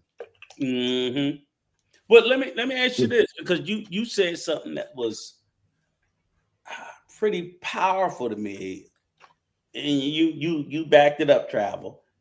You guys say, and I agree with you, but this is where I think guys get lost. We say, okay, when you're in the DR, Colombia, Brazil, pick one, they treat you like a what? A king. Yeah. But then I keep asking myself, then why is the average Dominican woman by the age of 25 got 2 or more children, 2 or more baby daddies, and unmarried? That's their cultural norms over there. No, but I'm saying it's like they're distributing this king treatment behavior naturally. They fathered or they mothered 2 or more children probably by that age, probably 2 or more different men, but neither one of those men chose to marry her ass. It's that long hair and them big asses over there, man. Right. Like, So what I'm saying, we got to be real about this now. This is my question, Travel. The question I'm saying is that king treatment not part of the script? Because I always say they are Oscar-winning actresses. So they can read a script and hold on, guys. But let me try to defend them. They are. But let me try to defend them a little bit, man. That's their home. Them girls, them guys don't even blink an eye when a baddie walk by. Yes. Because they used right. Where when we go up, we step out the boat, our jaw drop. But my thing, so then the question goes in just a little bit. I'm gonna shut up, BLB. So does that mean that like she cooked? Oh, she treat me like a king. That bitch put some beans on the stove. You know what I'm saying? And all of a sudden, you falling out over the most basic shit. Habichuelas. Put a pot of beans on the stove. And, she's my queen. She's my queen. And it's just like, no. Now I don't know that.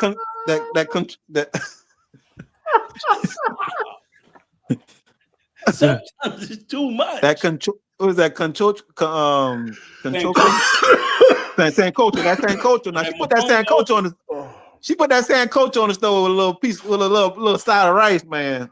But niggas act like they never ate off the stove. I'm like, but that's the thing with us in America. We've been deprived of a lot. I'm telling you, if you didn't grow up in the South like me, where my mom and my aunts and all, they all cook, like I'm not so. I appreciate it more because it reminds me of the old school South. But for people from like the Midwest, and the South, they ain't never had that kind of treatment before. I can get that, but they just seem to go so fucking overboard with it. Well, let me defend them a little bit. I've been studying these people for years, man, over 20 years, trying to learning their language, learning their culture.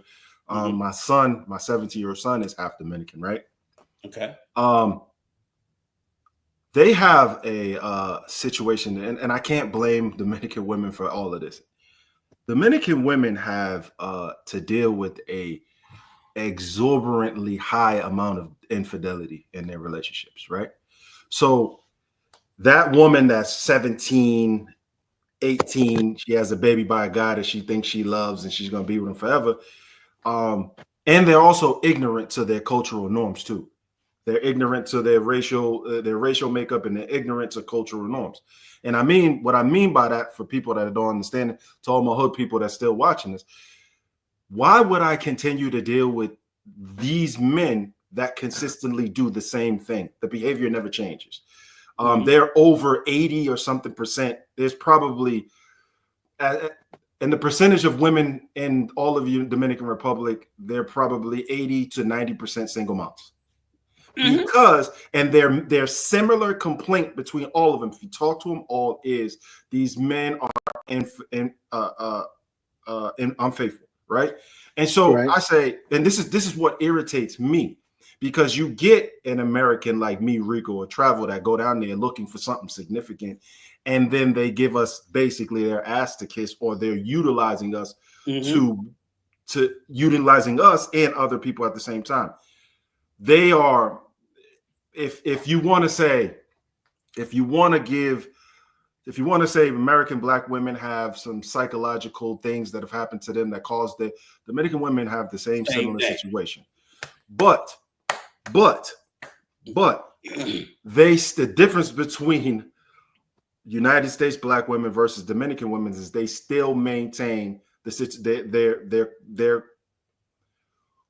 they still maintain their cultural or their feminism, their femininity in their job. Yeah. Whereas if, for instance, I get into an argument with my girl here in the States, she probably won't cook a meal or won't talk to me, or we won't have relations. For a month. In the Dominican Republic, food's still gonna be on the stove, and we still gonna rock, and that's the difference. Right. They've been beat down by their culture, and they won't recognize it. And I get into these arguments all the time, like, you had this American guy that you said is your boyfriend. Maybe he didn't travel there enough to see you, or he can't live in the country, but you're gonna cheat on him when I arrive, or when you guys arrive, and you're gonna lose that good man to then go back, and they always go back to their own time. They're nationalists. They're national. They're always gonna go back to that same man that do them dirty, that got 5 families in 5 different places. So I mean, for that, but it still feels good, Rico. It still feels good for men to be treated that way. It definitely feels good, and like you said, I agree with you 1,000% that Dominican women, Colombian women, they maintain that femininity much greater, and I don't say American women become masculine. That's the bullshit argument motherfuckers say, oh, they become too masculine. No, they have only in New York they do that. But I will say, and I will agree, when I was like, they have become truly independent. They realize they've been put in a situation that, hey, I may have to navigate through life without a man. And if I have to navigate life on my own, I'm fucking independent, whether I'm a man, woman, or whatever. That's not a bad thing. I raised my daughter how to be independent, because goddamn it, I might be dead and gone. I may not be around. Your husband, you need to know what to do when no one else is around. So I think it's an unhealthy thing to not, and I'm like, those women will become dependent the minute they lose a man. So if they lose a man, they'll become independent. So, but I do think in those countries, they definitely stay in their frame of femininity, because I think it still goes back to the concept that they know those are very male-dominated societies, and without it's hard being an independent woman in the DR, in Colombia, in Brazil, because I've seen a few independent women in those countries. They struggle like a motherfucker too. It's hard. It's very hard so. With no man.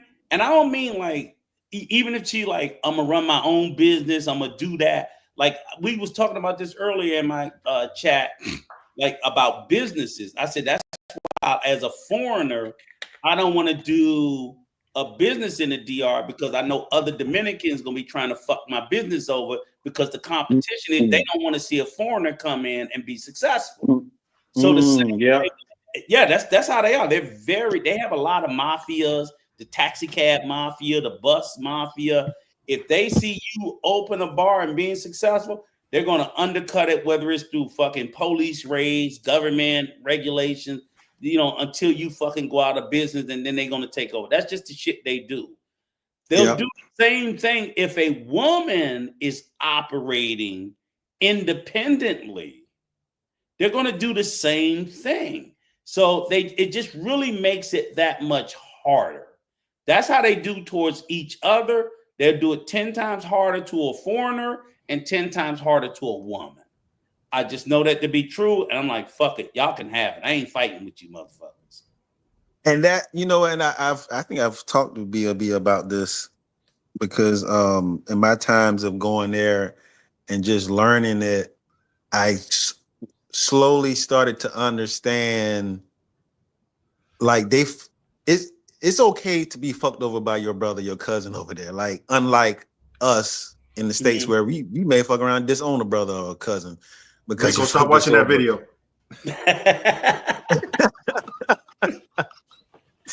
And so, yeah, I got to watch that. I need to watch that in my own personal time.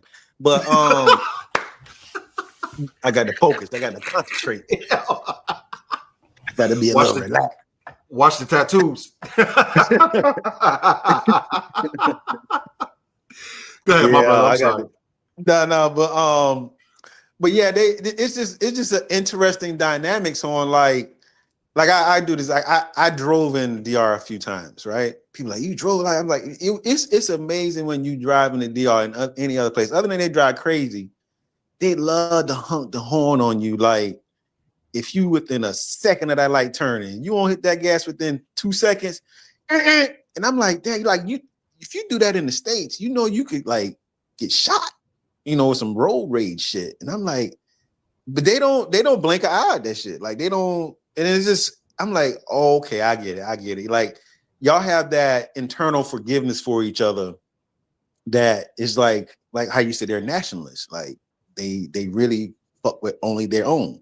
Even with the music they listen to. I asked the last time I was in D, I said, man, why y'all listen to the same old 1970s bachata every day, all day? Y'all never think that, when the last time a new bachata artist came out?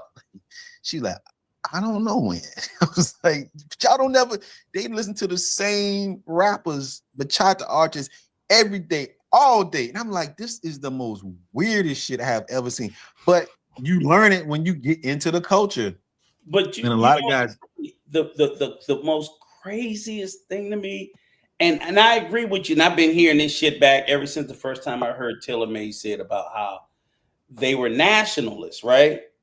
And I was like, and when I first heard, I was like, it just struck me as odd. But then the more I started, I was like, he's right about that. They are fucking nationalists.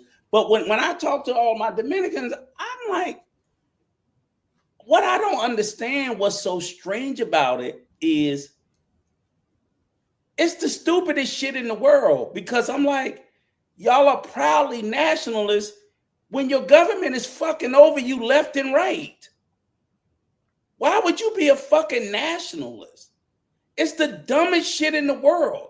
You're proud to be Dominican where like 70% of the country or 80% of the country, the government is saying, bend over and grab them cheeks, I'm gonna fuck you dry. I'm like, your education is trash. Your fucking infrastructure is trash. Your health care is trash. Why would you be a nationalist to defend this shit?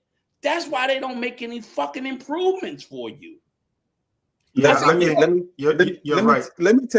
me tell you how I'm gonna let you know how I'll be watching you and stuff, right? On panels you on, and how it resonates. The time you mentioned that you had a partner that said he had difficulty with finding girls or women to, as a mate, potential mate, because of like lack of education. And I said, well, what? I just need a girl to just do the bare minimum. I don't really got to really, be all into how much she can read and write. And then I thought about it when I was messing with this one chick. I was like, damn, this girl, like, bag of rocks. She really can't. I mean, she's a great woman. She's a great woman. No. Let me back up. She's a great woman, but it's just like, she really is like illiterate. And I was like, wow, yes. Like, this is crazy. Like I was trying to order her an Uber, right? And I said, what's your address I can put in there so I can, send her off? Because we had a little hotel and shit. And I'm like, she's like, I'm like, what's your address? I'm like, this girl is 30-something years old. And I'm like, you talking about DR? DR, yeah. I'm a girl from Santo Domingo. And so yeah. she I was baffled. I was baffled how I said, well, damn, let's look on the map. Like, if you could just show me where on the map. She was like, point, you dumb bitch, point. Hold on. I gotta. He really had the point. We had the point. Look, we had the point, man. I tap these people a lot. And I thought about you. I thought about you. I said, damn, this is what Rico was talking about. Like how this, I can see how frustrating this could be if you really was like trying to like have this person as a potential mate. Like this would be fucking frustrating. I mean, you can educate people, and look, everybody knows that I be tapping these people because I spent so much time over there. Dominican Republic is the most uneducated country in all of the Latin Americas, but it's not their fault. It's the government's fault. Yes. Now I agree. Now you said nationalist. I grew up in Boston. Our house was right downstairs from the famous mosque that Malcolm X and them used to go to all the time in Dorchester. And we used to hear them, outside. They used to tell us things and say things to us and teach us some of their lessons. But I'm not against the United States. I'm not against all white people. I'm a nationalist. I love my country. I'm apologetically going to love my country. Let me stop you right now. You're not a nationalist. You're a fucking patriot. Okay. You're different. And that's what I keep trying to explain. So explain that for people. And this is somewhere where I can learn. This is where the confusion and I'm like, people stop. Nationalism preaches separatism. Okay. Patriot just teaches pride. That's the simplest way to put it. Like, so I'm a patriot of America, but I'm not a nationalist. In other words, so when mostly you're a nationalist, you want your success even at the expense of others. So I want America to be great. I don't give a fuck if Canada and Mexico is fucked up. I don't believe in that. I just want America to be great. So I'm just proud of America. I don't have to wish ill on other countries. So that's why I tell people, I'm like, be careful. People are tossing that term out. Now, you have black nationalism. So again, and even like when the nation, they were preaching separatism, which I'm not against. I'm against it personally.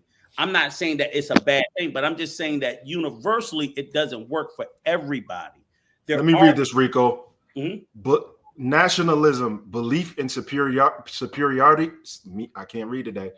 Belief in the superiority of one's nation, often with the emphasis on national interest and a potential for exclusion of other nations or groups. Now, patriotism. You're right. That's all I'm sitting there saying. So I try to tell people, like, no, be a patriot. That's your pride. That's why white nationalism. Like, no, you don't want to be, that's in race.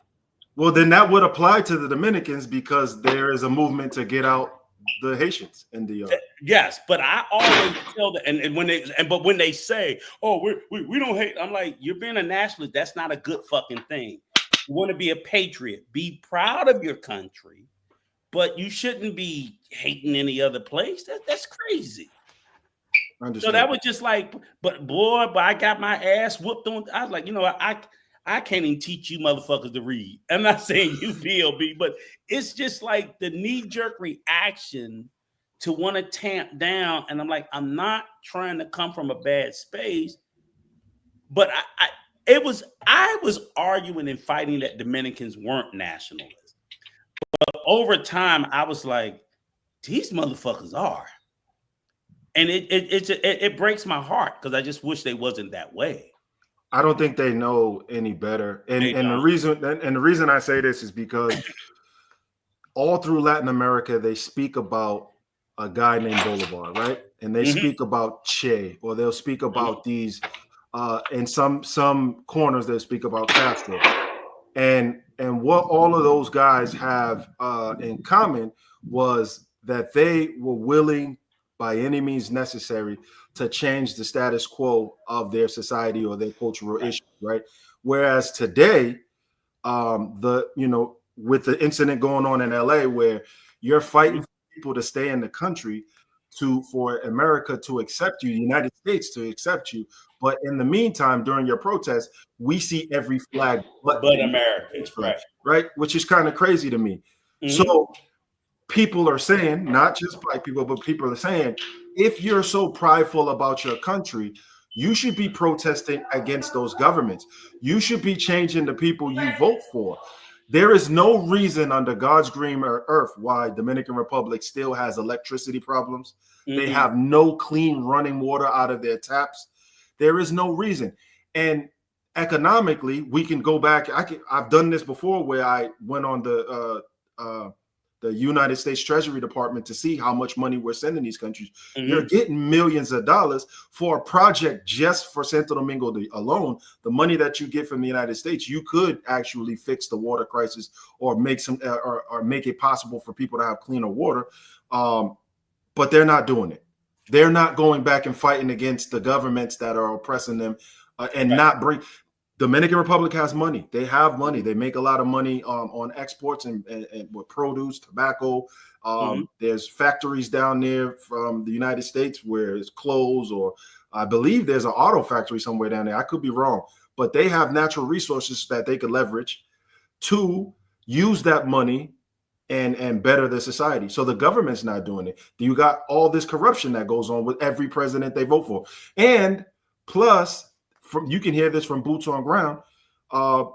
During the elections, the presidential candidates come around and pay people for their vote. So it's like, I mean, you're here, and I'm sorry, I'm gonna wrap it up real quick. So you have, and I'm not against again. I got Latin people all throughout my family that share the same DNA as me.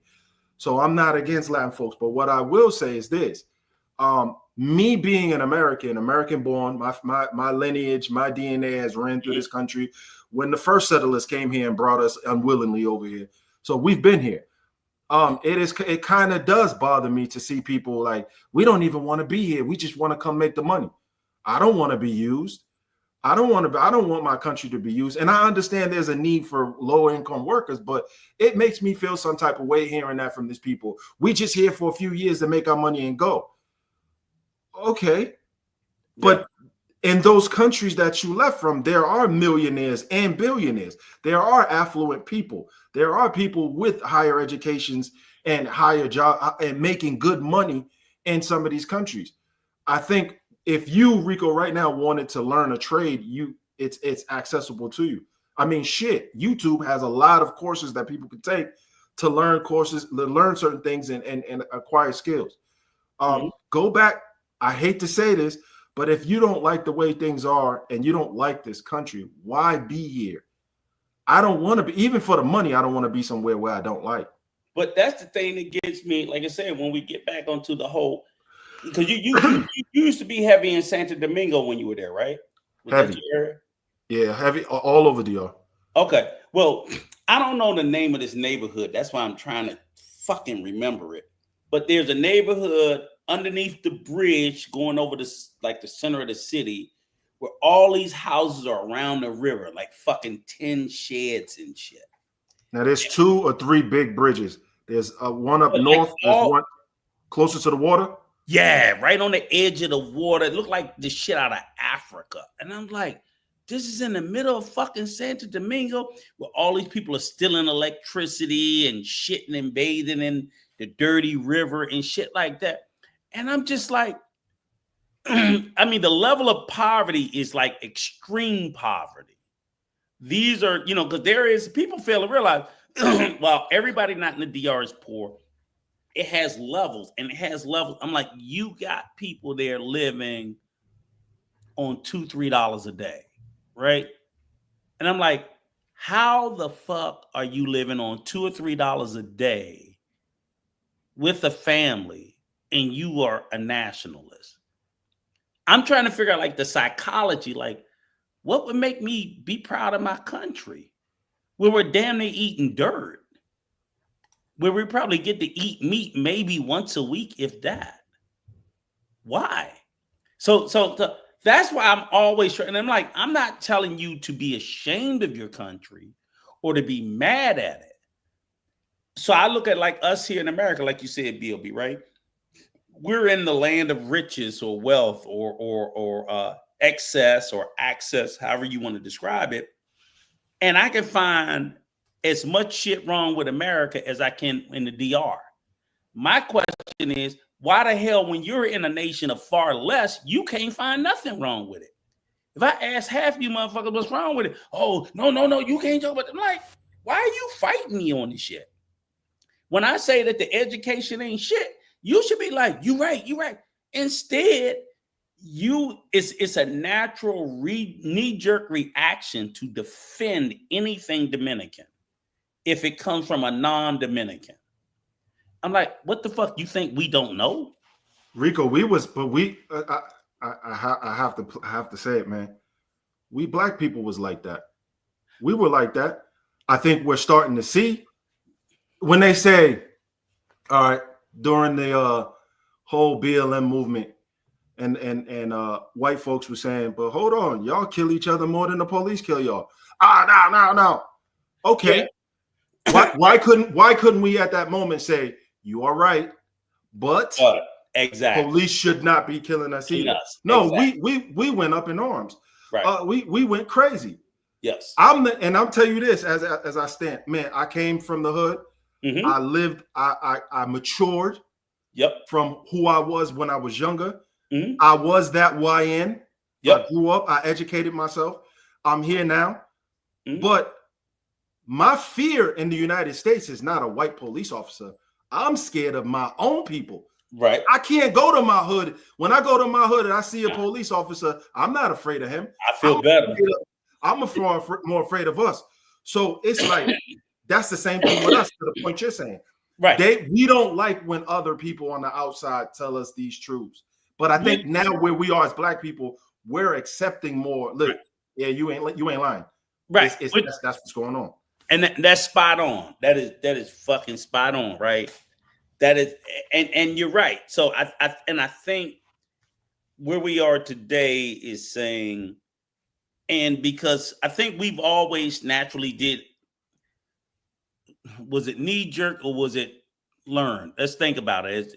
As FBA descendants all the way throughout our history, we had to grow out of, well, first of all, we probably spent the first 200-300 years while the white man was beating down on us, calling us lazy, shiftless ass niggas. We were doing it too. So we spent a lot of time reaffirming and rebuilding our self-esteem. You know what I'm saying? Because, coming from a history of slavery and Jim Crow and all that, we spent a lot of time reaffirming our self-esteem to say that, look, all of us are not that thing. Now, did we go a little too overboard? I don't say we went too much overboard. We went to the point where all of a sudden we got to, okay, well, now why can't nobody critique us? Because I remember we talked about this, me and a brother before. We talked about, and we said that we owed Sister Dorothy something, an apology, because she had said, I forgot her name. Shit. She had talked about the rise of rap. Dolores Tucker. Dolores Tucker. And she was saying how they shouldn't be calling women bitches and hoes and this, that, whatever. And now it's like she was right. She was 100% right. I remember it was Tupac and all them. They went hard on her. Yeah. And we all fuck that old bitch shit. Everything. Like, no, that old bitch saw the future. Now look at where we are. Now everybody got a problem. I'm like, you got a problem with what somebody told us 30, 40 years ago when she was trying to get the FTC and them to ban those records because she knew what it was. They're teaching this, that, blah, blah, blah, blah, blah, blah. And so I think that was a turning point where it was like we were bumping up against not wanting to be even self-critiqued, even from within the community. So now, yeah, we're more open to it, but then we have, and again, like I said, I continue to be open to it. I'm very self-critical. I'm very self-critical in my circle. My circle criticize my ass all the time, constantly. I'm like, put foot in my ass when I'm in the grave. Continue to do that, but it's all of these other outside groups as well.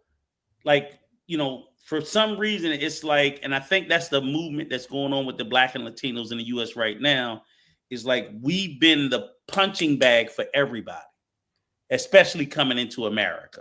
White America had always said we ain't shit. And when the door got open to whether you were Asian, Hispanic, or even African, they all came through the door as well. You niggas ain't shit. You lazy. You don't take advantage of all the opportunities. You know, like this shit was easy. Like it's gonna be like it was easy peasy. Like we just walked past fucking money on the street. You know what I'm saying? You too lazy to pick up money on the street. You know what I'm saying? That's how they would present it, as if they would always say you don't take advantage of the opportunities. I'm like, nigga, the opportunities weren't given to Black Americans. What are opportunities that we didn't take advantage of? The ones that were not given, they're being given to others. I was blown away. I would have, up until 2 years ago, I would have been ready to fight somebody to tell me all on that told me all the things that they gave immigrants coming to this country. I didn't believe they gave them anything. I had no reason not to believe it. I had no reason to believe it. But when I found out, I'm like, what?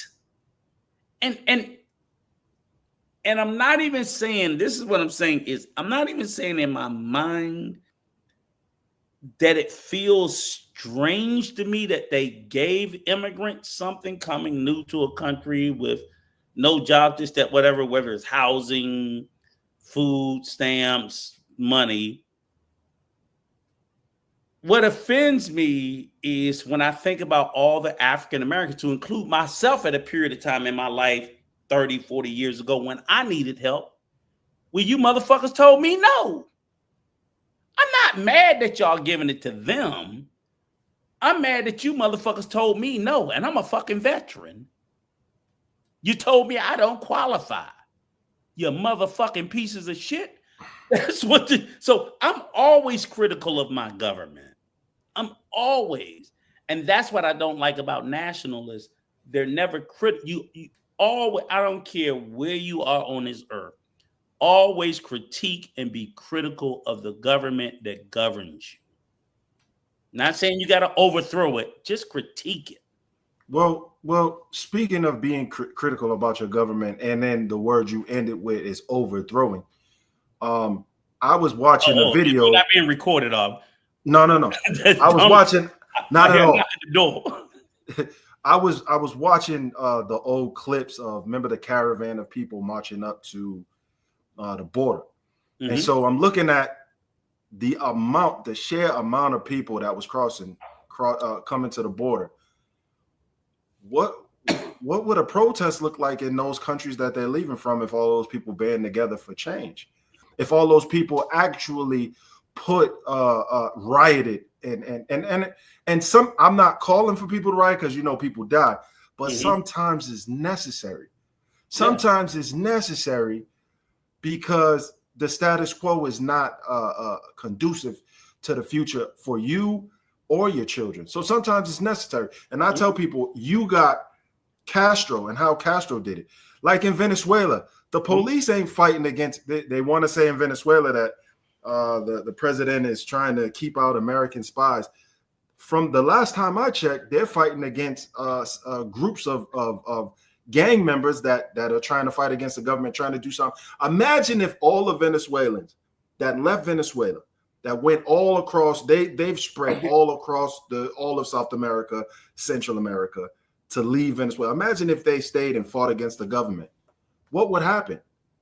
What would happen if those gang members that Trump says is here, what would happen if they stayed and turned their skills against the police for good, to say like we're one of the richest countries in the world with petroleum product. We need to be putting that money that we're getting back into the economy and making this a better place for everybody. What happens if they did that and protested and rioted and in their own country so that they can have those opportunities that they walked miles and days and months and weeks to get here to achieve? What do you think that? What do you? I tell them to do that. I say, man, y'all need to get together and fight, because I know here, regardless of even if we're up against it, we will get out and protest. We will get out and fight. Some things go the wrong way with the looting and all that stuff. That goes the wrong way. But we will be frontline and do things. Why won't that? We know change only comes through protest. Nothing. Power is. They say power is never given. It's only taken.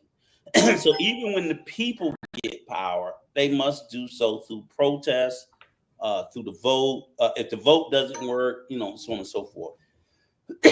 So that is absolutely necessary. Excuse me. I think it goes back to what you said earlier. Like the overwhelming majority of the immigrants in America, they're here for economic reasons. They're not here. They're not. Even the ones coming from Cuba.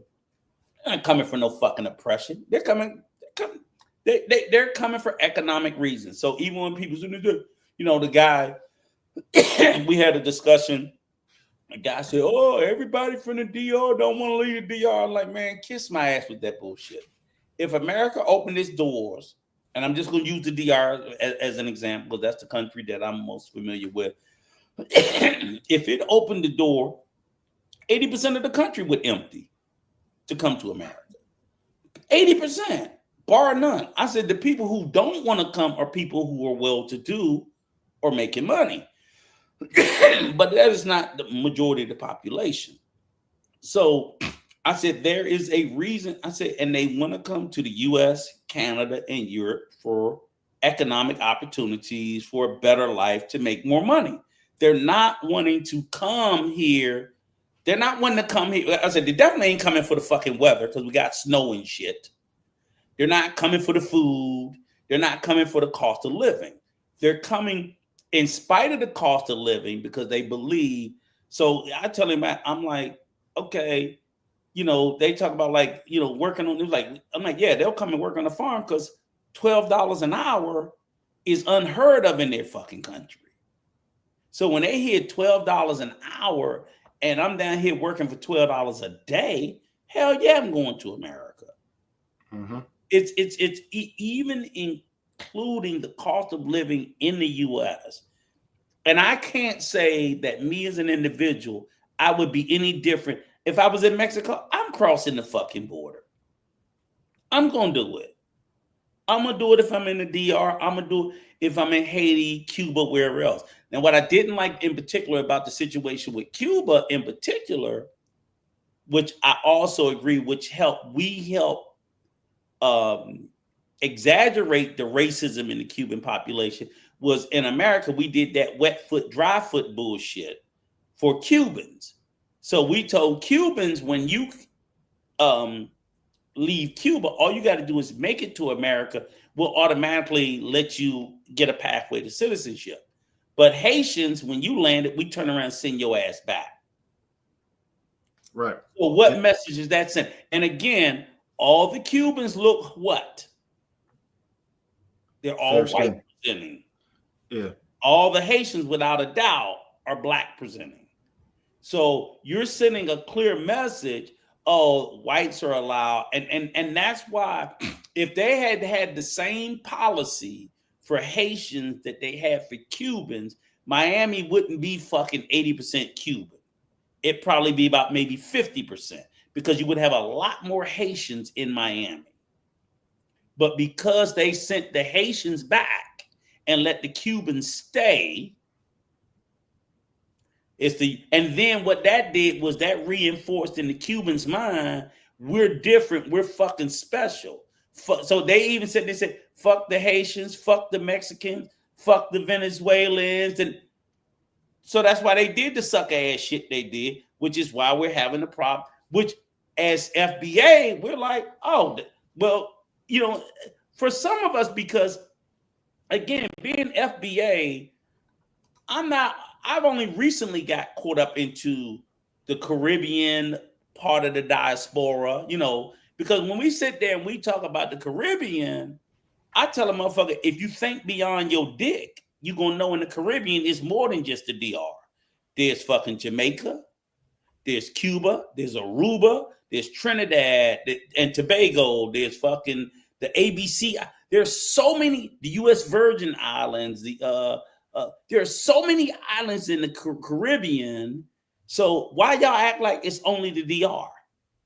You know what I'm saying? Because you're thinking only with your dick. You ain't think, because guess what? You niggas not trying to go to Jamaica. You ain't trying to go to the U.S. Virgin Islands because they cost money. And them chicks ain't gonna give it the draws that much. You gonna have to spit your motherfucking mouth game. You know what I'm saying? But that's still the Caribbean. They're just as fucking beautiful. They are drop dead gorgeous, but they ain't taking that bullshit.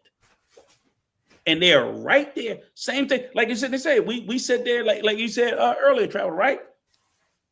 Puerto Rico's 40 miles from the DR. Take your black ass to Puerto Rico. See how that work out for you. Because they got WIC and Section 8. See if your game works as well in Puerto Rico as it does in the DR. They 40 miles apart. They look the same. They both speak Spanish. That's the test. That's the test. So they just think about it. They came here because they were given guarantees by the government. And I think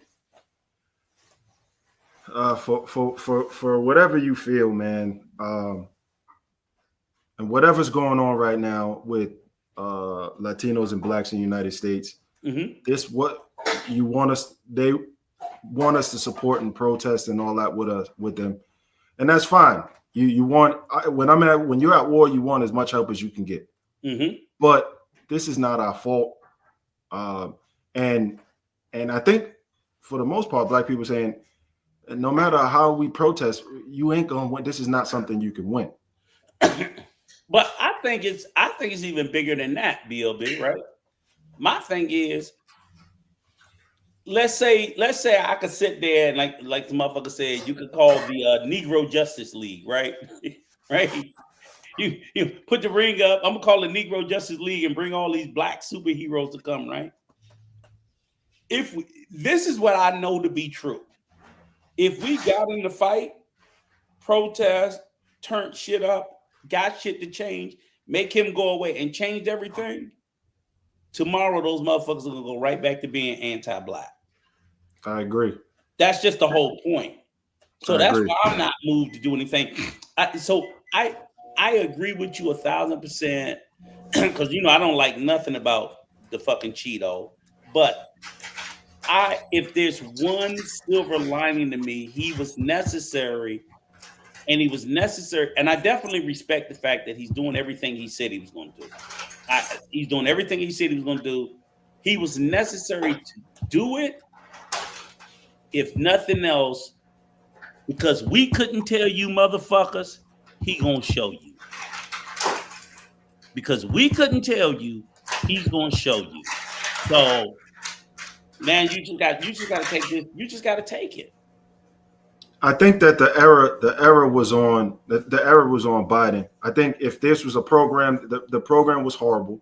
If this was a program that the Democrats wanted to push, they should have definitely worked something out where at least at minimum these people coming through had work visas to go to work, right?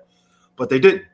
And so then you're adding into tax dollars where you spoke prior to about being denied for benefits that you have a right to because you paid into it with your tax dollars and you paid into it by giving your service to the country. But why I gotta program you from your fucking stupidity? You voted for this motherfucker. So I would say I would accept the fact it's Biden's fault if y'all didn't vote for this motherfucker.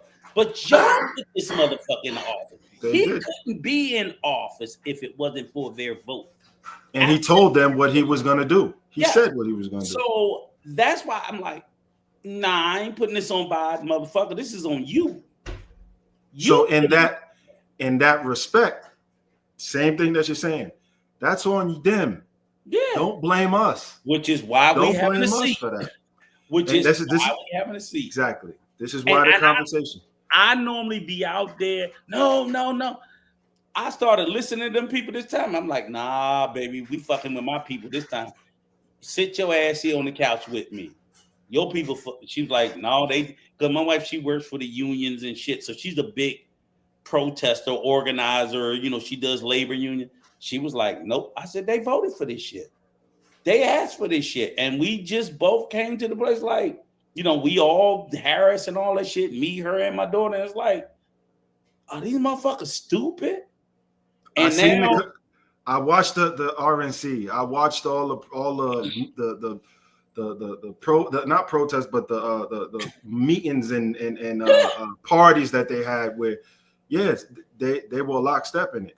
Yeah. My question to you is, now that things are happening the way they are, and the reason why we talked prior, I said, all these people that are being deported, sent back to their country, and then they're walking through their neighborhoods or they back home trying to figure stuff out, and they see us, Black Americans, on the weight of what a lot of Latinos are saying here in the United States, that we ain't helping them with this and that.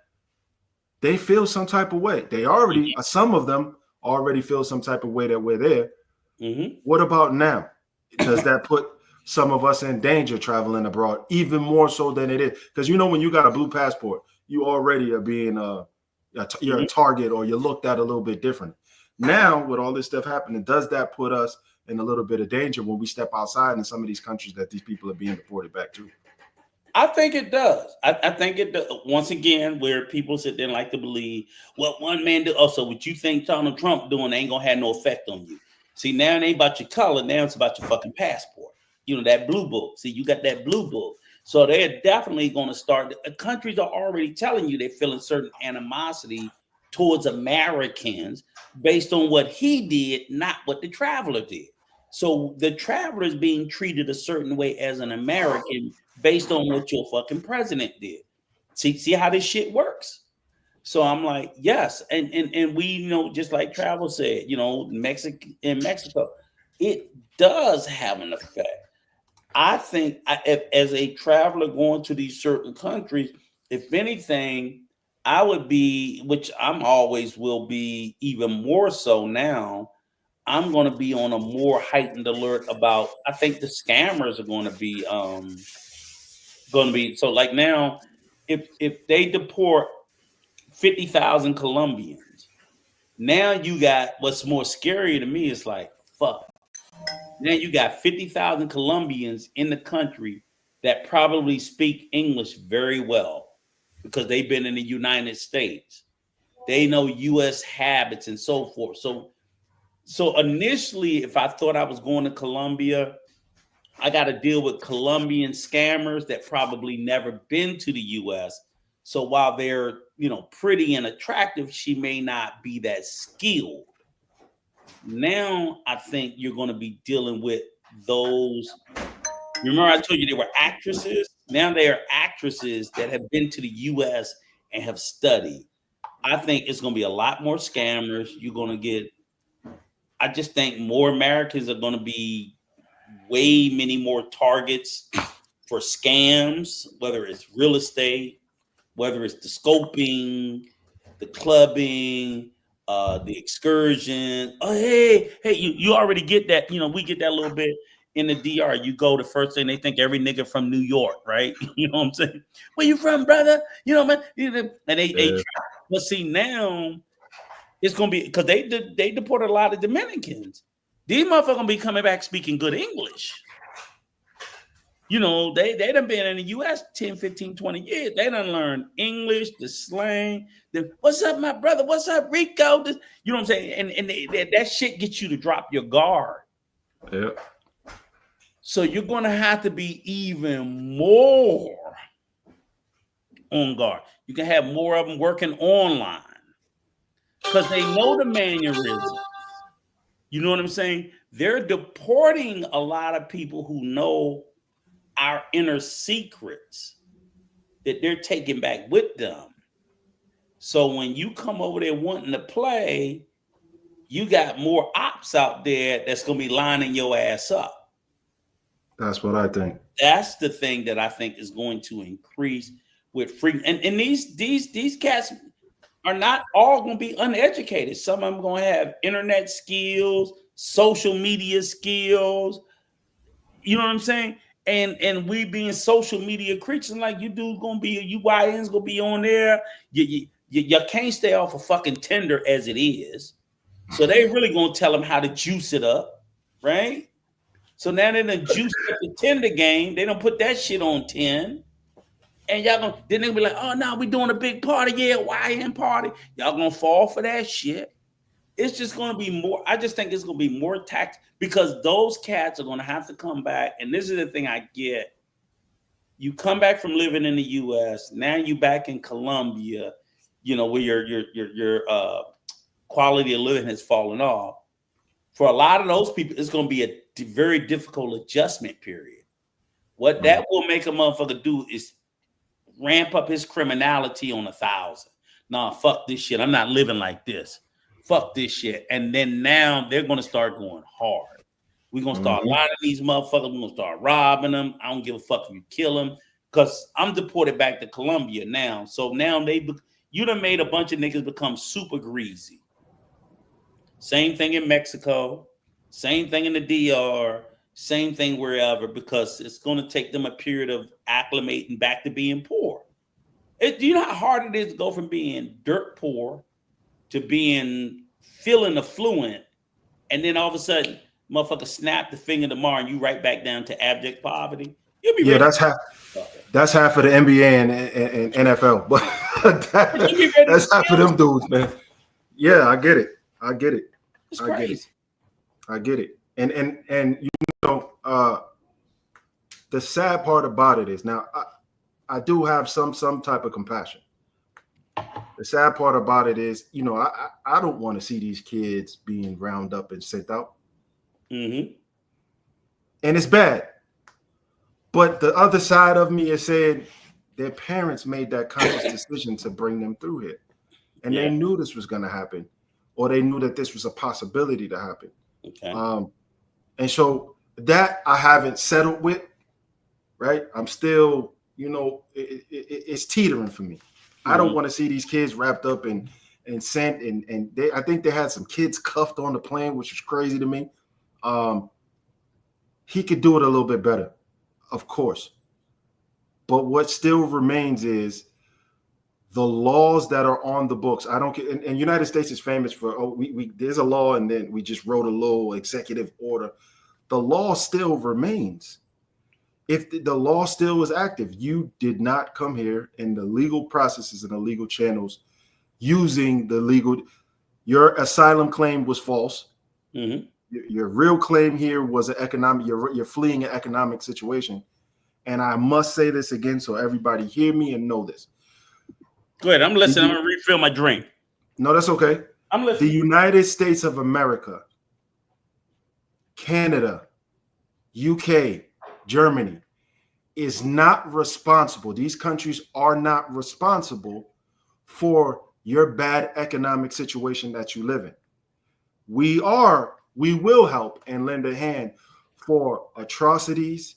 Let me look that up before I start talking. There is the refugee asylum claims. Let me look at that before I start talking crap. U.S. asylum law provides protections to foreign nationals who are physically present. Present in the United States or meet the definition of a refugee, meaning they are unable or unwilling to return to their home due to persecution, or well-founded fear of persecution based on race, religion, and nationality, political opinion, or membership in a particular social group. Individuals seeking asylum must apply within 1 year of their arrival unless they can demonstrate a changed or extraordinary circumstances for the delay. The United States does not offer asylum for economic situations. And 98% of these people that have crossed the border in the last 5 years have only came here to flee from economic situations. Mm-hmm. A lot of these people had jobs. They had income. They were just not happy with the income that they were making, and they seen a better pasture in the United States. That's cool. I understand. That's fine. But the United States does not provide asylum to anybody for economic reasons. And this is what the proper vetting at the border should have been done. They should have had a time limit before you let people come into the country where they can vet and see, okay, you were where? You were okay. They should have tapped into all the countries in South America to figure out if these people were in these countries, because there's a database that's kept in Colombia, Ecuador, Peru, of the people fleeing from certain countries, migrating to their countries to work and for a better life. They should have kept that data and said, okay, wait a minute, you were just in Peru. Mm-hmm. How are you fleeing from the persecution of Venezuela? You don't live there. You haven't been there for years. And they would have been disqualified from entering the United States. Again, I'll say it again. The United States, for anybody that's mad about the potential for utilizing existing immigration databases. Chat GTP got your ass. That GPT in there. Various aspects related to your suggestion. It's in my phone. It's just that's no, that's not Chat GPT. That's no, that's what's that thing for Android? That AI for Android? Gemini. Right. Gemini, listen to me talk. The United States does not provide economic asylum to nobody. We are not responsible for the problems in your country economically. You are responsible for the problems in your country economically, and you should probably do something about it or try. But we are not. So most of these people, over 95% of these people that came through are seeking a better life economically. Never. Am I lying? Rico, I don't, no, you're not. I'm 45. I don't know how old you are. 61. But, okay. So yeah, in your time on this earth, in this country, you've never seen anybody come through because they have a bad economic situation where they came from. No, the majority of people have come based on bad. Probably in the history, since the inception of the U.S., people have always come here for a better life, primarily economically. There have been, we do asylum for political reasons and other reasons, you know, natural disasters and things like that. But the overwhelming majority, that's the overwhelming majority of why people migrate around the world. People don't, and if as the biggest thing, we would probably have the most mass migration from Canada and Mexico because we share a border with them. Most of our migration tend to be, other than, there's a large migration from Mexico because, well, let's face it, we took a third of Mexico or a portion of Mexico from them when we renamed it Texas and California and shit, right? So we can understand that. But for the most part, people generally always migrate, even around the world, even in Africa. Wars do drive people to leave, but then they tend to go into a country on refugee status, and then they go back to their country. So if you have a war, say between, if we had a war between Mexico had a war with the neighboring country. I forgot the country that's underneath them. If they had refugees, some of them would probably leave Mexico, come in the U.S., shelter here for a number of years, and then when the war is over, okay, now take your ass back to Mexico. But for the most part, people normally will migrate to another country for a better source of life, economic. Now, of course, if a country is encouraging immigration, then you're saying you want people to come into your country. So then usually when you're trying to encourage it, that's when, even though you don't have economics, you wouldn't care why they came. You just wanted people to come into your country. We, in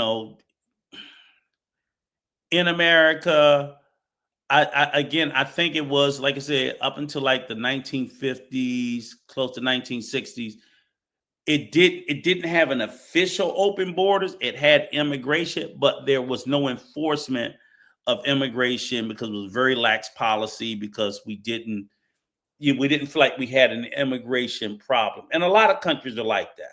Most countries, there's no strict border enforcement for anywhere unless a country feels like it wants to. They look at, but only the countries like America, Canada, Germany, France, where they know they would get an influx of people coming for economic reasons. Do you have a need to have a strong border? Because let's face it, ain't nobody breaking their neck trying to get in fucking China or North Korea. People aren't trying to get in those places. So they're like, no, we don't need no fucking border guards. Who the fuck wants to come in? You know, so basically, if your country is set up where it's appealing for people to want to immigrate to because, you know, the resources that it offers, then you need to have strict immigration controls because everybody's going to try to get in. It's like you got the hot club.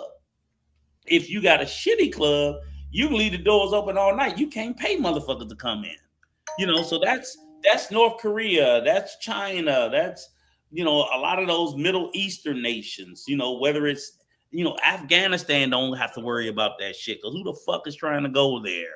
You know, Somalia. Who the fuck is trying to sneak across the border to get into Somalia? Like, you know, so I'm not laughing at the country. I'm just saying it's just funny. But it's just I don't got no smoke with Somalians. You know, but again, other, you know, it's not just the U.S., Canada, England. That's a big part of the reason why England went through Brexit, where they did the Brexit shit, because a big part of it was immigration. France has been going through their problem with a lot of Muslims and shit. They've been having problems with Muslims. They about to do Germany. a crackdown. Germany as well. Yeah. Stupid dog. Yeah, Germany. A lot of them are having a lot of anti-immigration issues going on. And I think a lot of it most of it has to do with what the countries have to offer. These people, they always just want to go, you know, America is the mecca of everything. I know that's funny. That's crazy. That's my work. Yeah, but they deep there. They deep as hell. Hey, I'm gonna tell you, I don't know if it's Somalians or Ethiopians, but they're deep in Maine too. That's crazy. Oh, really? It's wild. There's a lot of them up there. Oh, I didn't know that. But see, the funny thing about it is they'll get that nigga wake up call too up there fucking in Maine. The governor of Maine was famous of saying something that he didn't want the women mixing with black guys. Let me see. Yeah. You heard that? What was his name? The Page, the Prue, something like that. Said something about them. The Gales go down to New York City and fuck the brothers. Yes, a few years back. Yes, he wasn't playing. He wasn't. I think, you know, this was a great conversation. But I kind of got to give a little warning to my Latin folks. And here's the situation. The president of the United States is a Republican. The Republicans control the House and the Senate. No matter how much protesting you can lean on black people for some support and some help if we maybe control one of those houses, but we don't control any of it. There's nothing we can do. Nothing. Absolutely nothing we can do. What I will say though is if anybody was listening and giving some advice, be careful how you treat us because we have long memories. We got 400-year memory for our own country. Imagine how much memory we'll have for you. So be careful how you treat us. And remember, we didn't put you into this situation. We didn't get you into the situation. And we can't get you out of this situation. So be careful because the people that do remain, or the people that, for instance, if there's a group of illegals that are non-documented, end up being able to ride out this 4-year term, and then another group comes in and then you're cool. We remember how you treated us and what you said about us during that time. Fact. And so you shouldn't, nobody, even if it was us on the other side, we shouldn't be trying to make, and nobody should be trying to make enemies during these times. We see it. It's kind of like the Palestine-Israel thing. as much as we hate seeing and hearing about them people getting killed daily for a year straight, kids and babies and moms and all that, we can't do anything about it. We're powerless. We're powerless. But watch what you say about us, because Black people do have a strong power in this country, even though it is not the most. We're not the most powerful, but we got a little bit of heat with us when it comes to certain issues.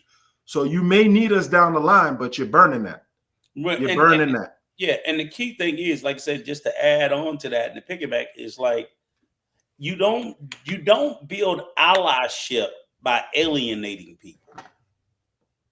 So it's like, even if I only got a little bit of power, why the fuck would I use it for you? For what reason? You know, ask yourself this. Like, you know, oh, they don't do nothing to help you. And the first thing you need to ask yourself is, well, why would they? You know, if your issue is people not being supportive of your cause, you got to ask yourself, why would they, or why would they not be? If you can't come up with a reason as to why they should support your allyship, you know, or your cause and be an ally to you, you need to reflect on that and say, well, what is it about me that I'm doing that I can't get them to support me? Have you, first of all, actually, have you supported them in the past? And in what ways? Or have you been critical of them? And in what ways? Because, and you need to look at it outside of you as an individual, but you as a community. You know, we see this, we see these, because like I said, when they talk about all the stuff that was going on, especially like the funny thing, like all the big pop-offs started in LA, I was like, he picked the right place for that shit to do it, because in LA, it's a huge split between the communities in Los Angeles. And I remember a couple of years ago where the LA City Councilwoman got in trouble for talking greasy and shit, where she sat there and called the son of the council member, because it was a gay council member. So he was in a, you know, relationship. It was a white man. I don't know, white or black husband. I don't fucking know. But they had a little adopted black child, and she was calling the little black child a monkey. I think I remember something like that. Yeah, you know, so they ran her ass off the council and all that good shit. But I was like, and it started because they were recorded on audio. She was a Latina lady, right? Yes, she was.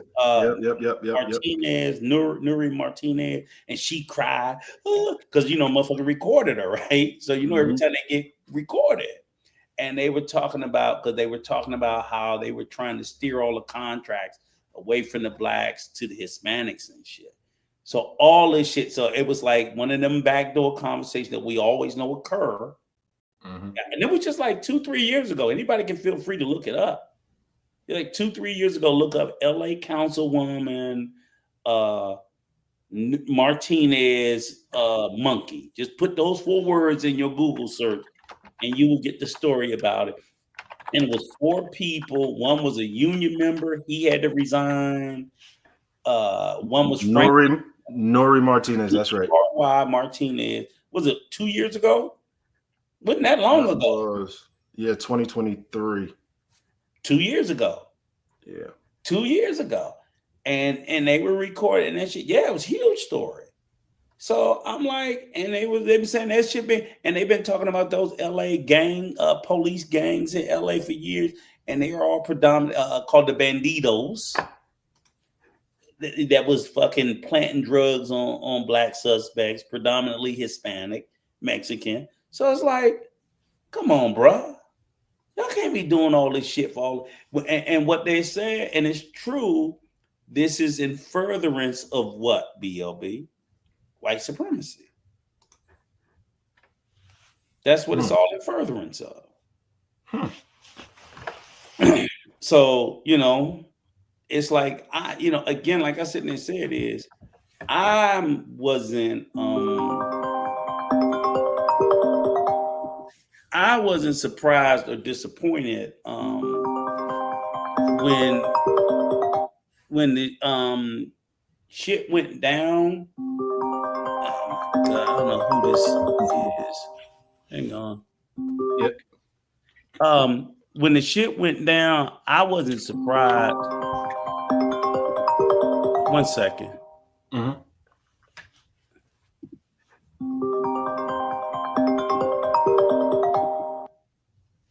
You want to take it? I'll hold you down. Hello? Yeah, get off my damn computer. What the? Call her on her phone.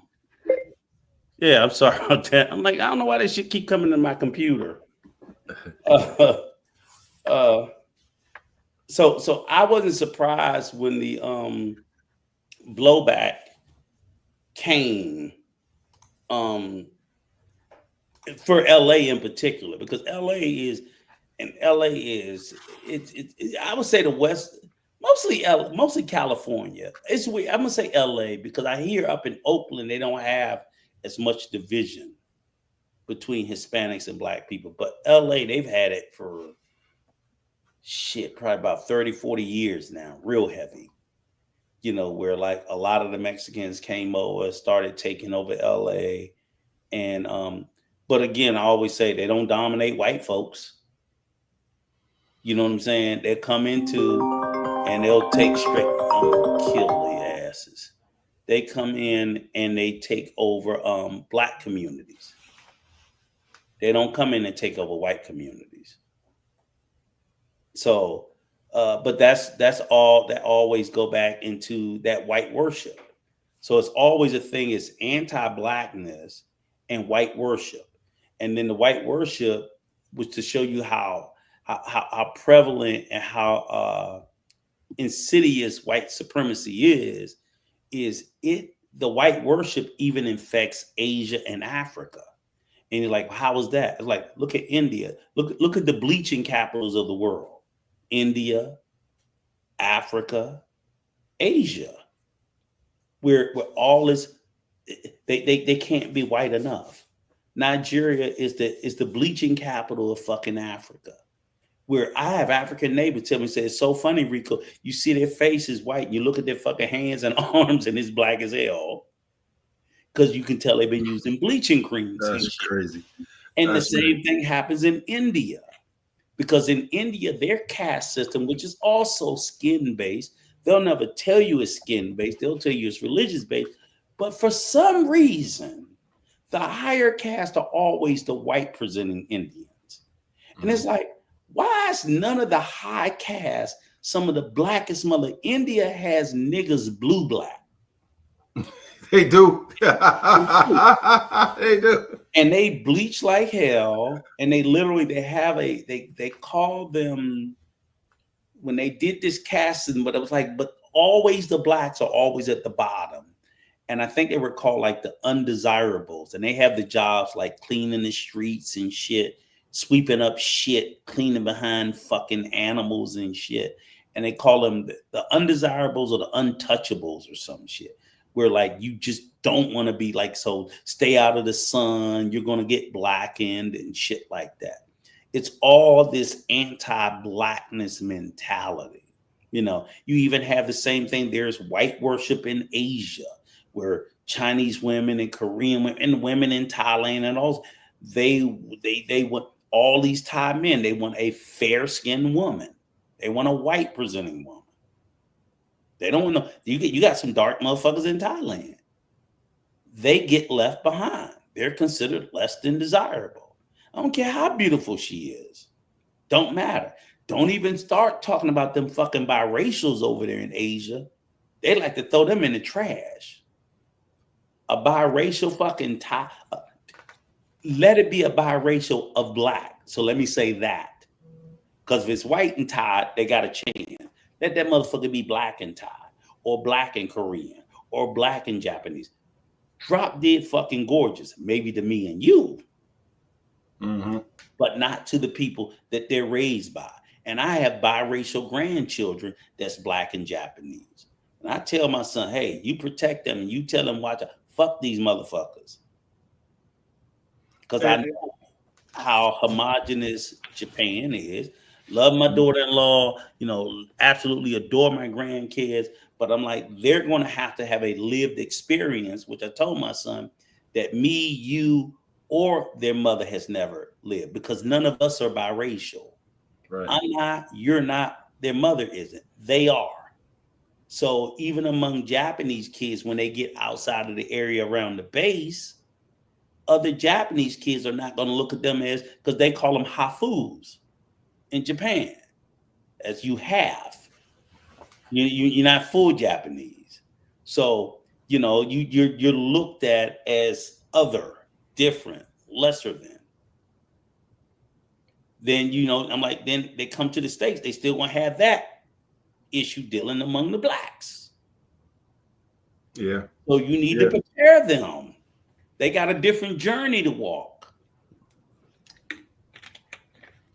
I agree. And I never believed that until, and the beautiful thing about where we are now in 2025 is we have this beautiful apparatus called YouTube where people can put up their stories and post things, and so you can see it. And the first time I ever heard of this this bad treatment towards people that are mixed in Japan and China was on YouTube. I seen there was an interview and a girl was just saying how she was treated, and she was saying she can hear people talking. She looks more black than she looks Japanese. Mm-hmm. So you really can't tell she's Japanese. You know what I'm saying? She doesn't have the typical ethnic features of a Japanese person.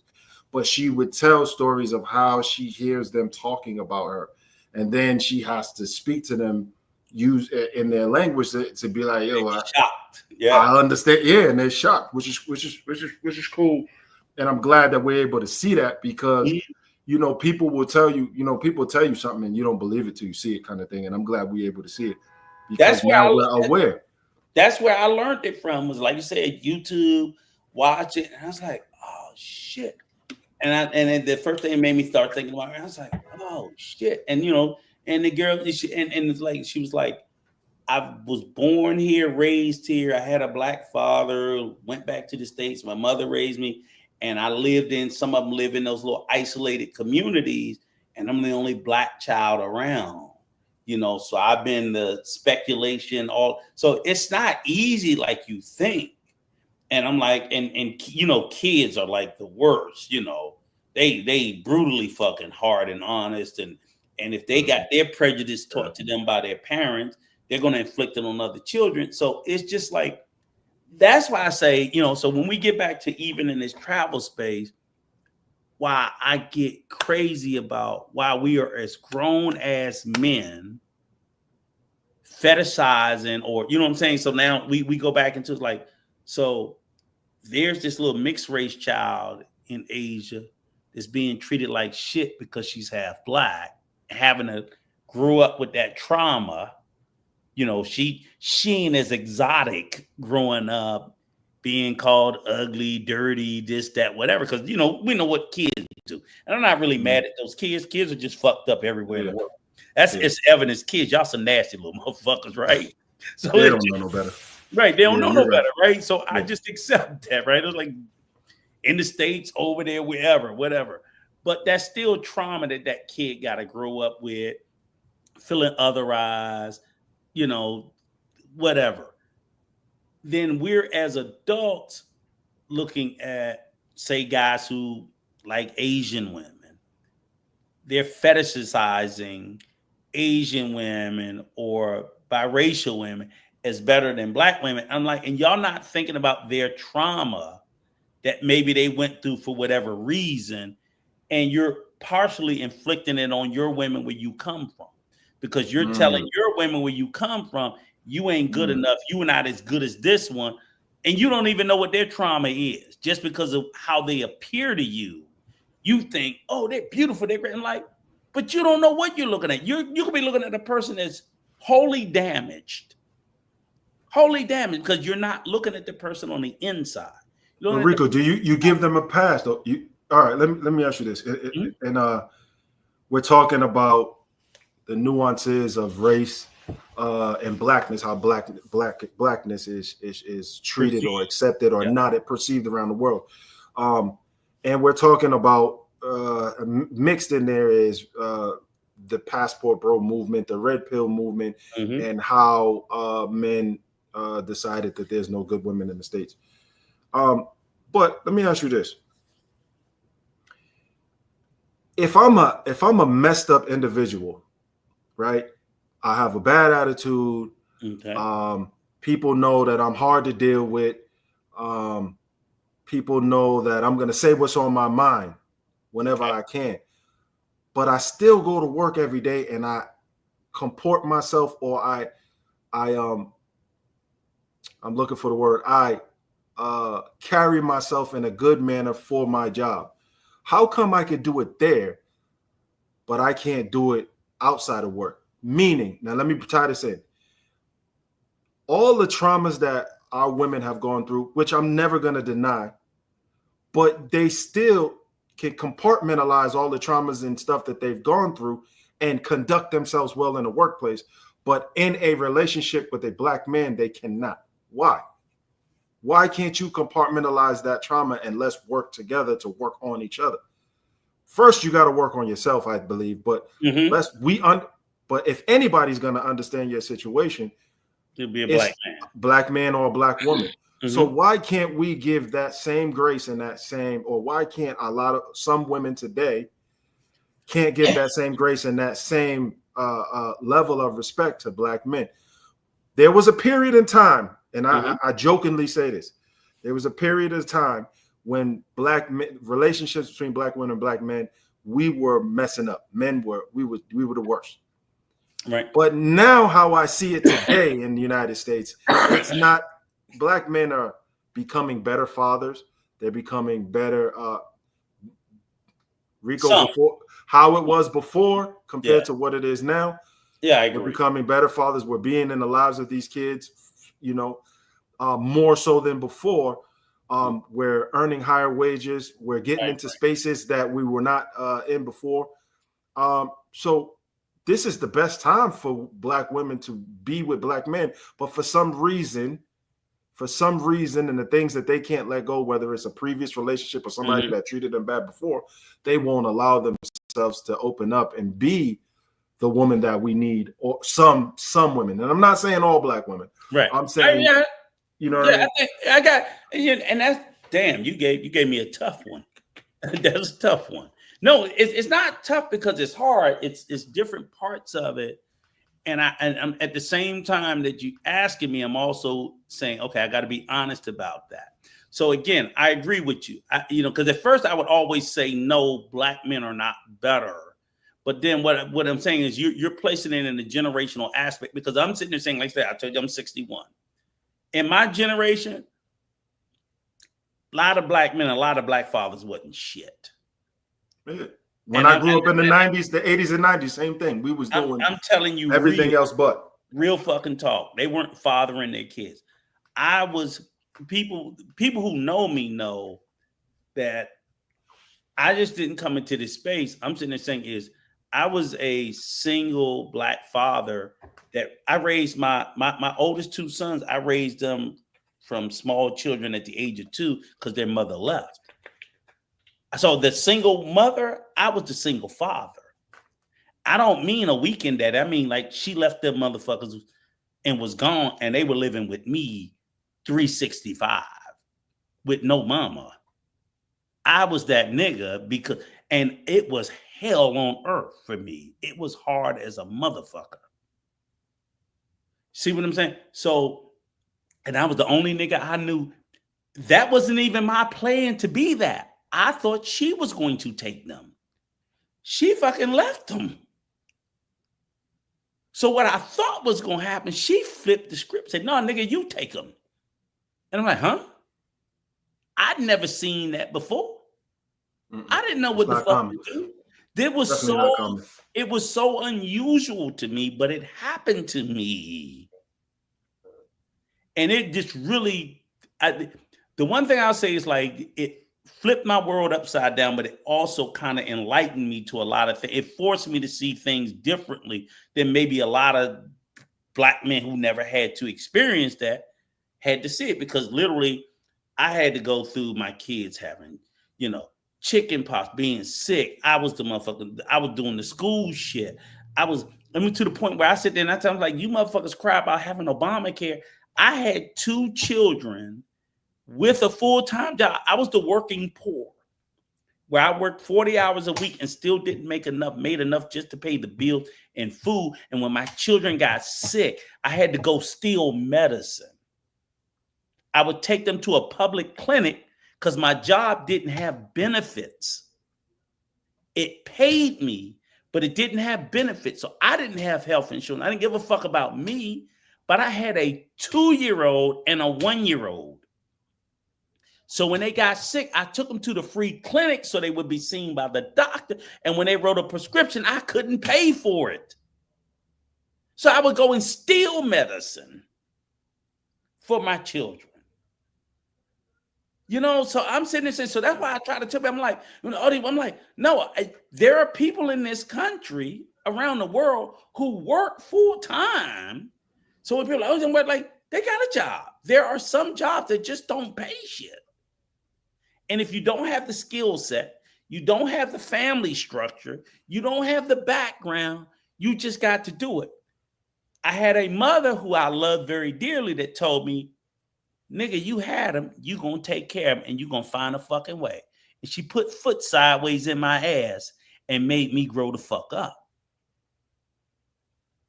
I grew the fuck up. I don't want to hear all that. I didn't tell you to do that. Motherfucker, get it right. Get it going, get it right. And I had to. So when I say all that, I just say that because when you ask me the question about the relationship, so I only say that because, you know, with that part of, you know, my memory, it's like there was a lot of dudes I knew, and I had a lot of friends that were just, niggas was just straight out deadbeats. I ain't gonna try to pretty. It's just like, motherfucker, you know, every generation, there are motherfuckers right now who's listening, and Gen Z is the new gen, right? It's deadbeats in the Gen Z, or is it Gen Z? Are we where are we at now? Where the fuck are we at now? What are we? You and I are like what? Gen X? I'm the last of the boomer. Okay, My so you're right last before year Gen X. Boomer. I'm right before X. Okay, so I'm X, and they are now. We're now in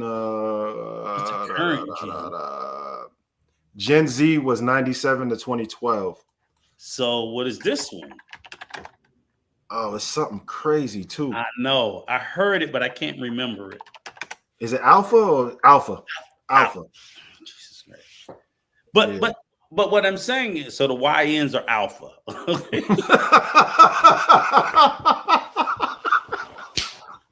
This shit is crazy. This shit is crazy, right? Yo, the YNs are alphas, man. That's crazy. That's wild, man. It's crazy, right? But what I'm saying is, we've had, you know, degenerates, deadbeats, whatever, of every generation, right? We get that. So I get it.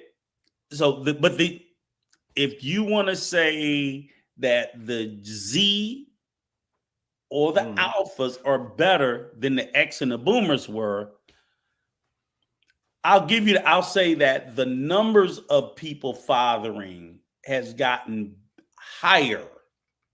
So if in my generation, we had 25% of black men that were fathering in a proper way.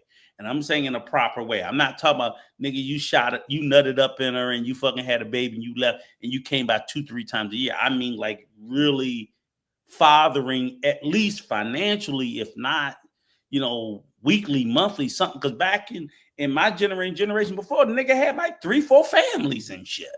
You know, so literally, in my generation, I'm like, I probably seen, growing up, I saw 2 households that had a father in it. All the households were led by single women.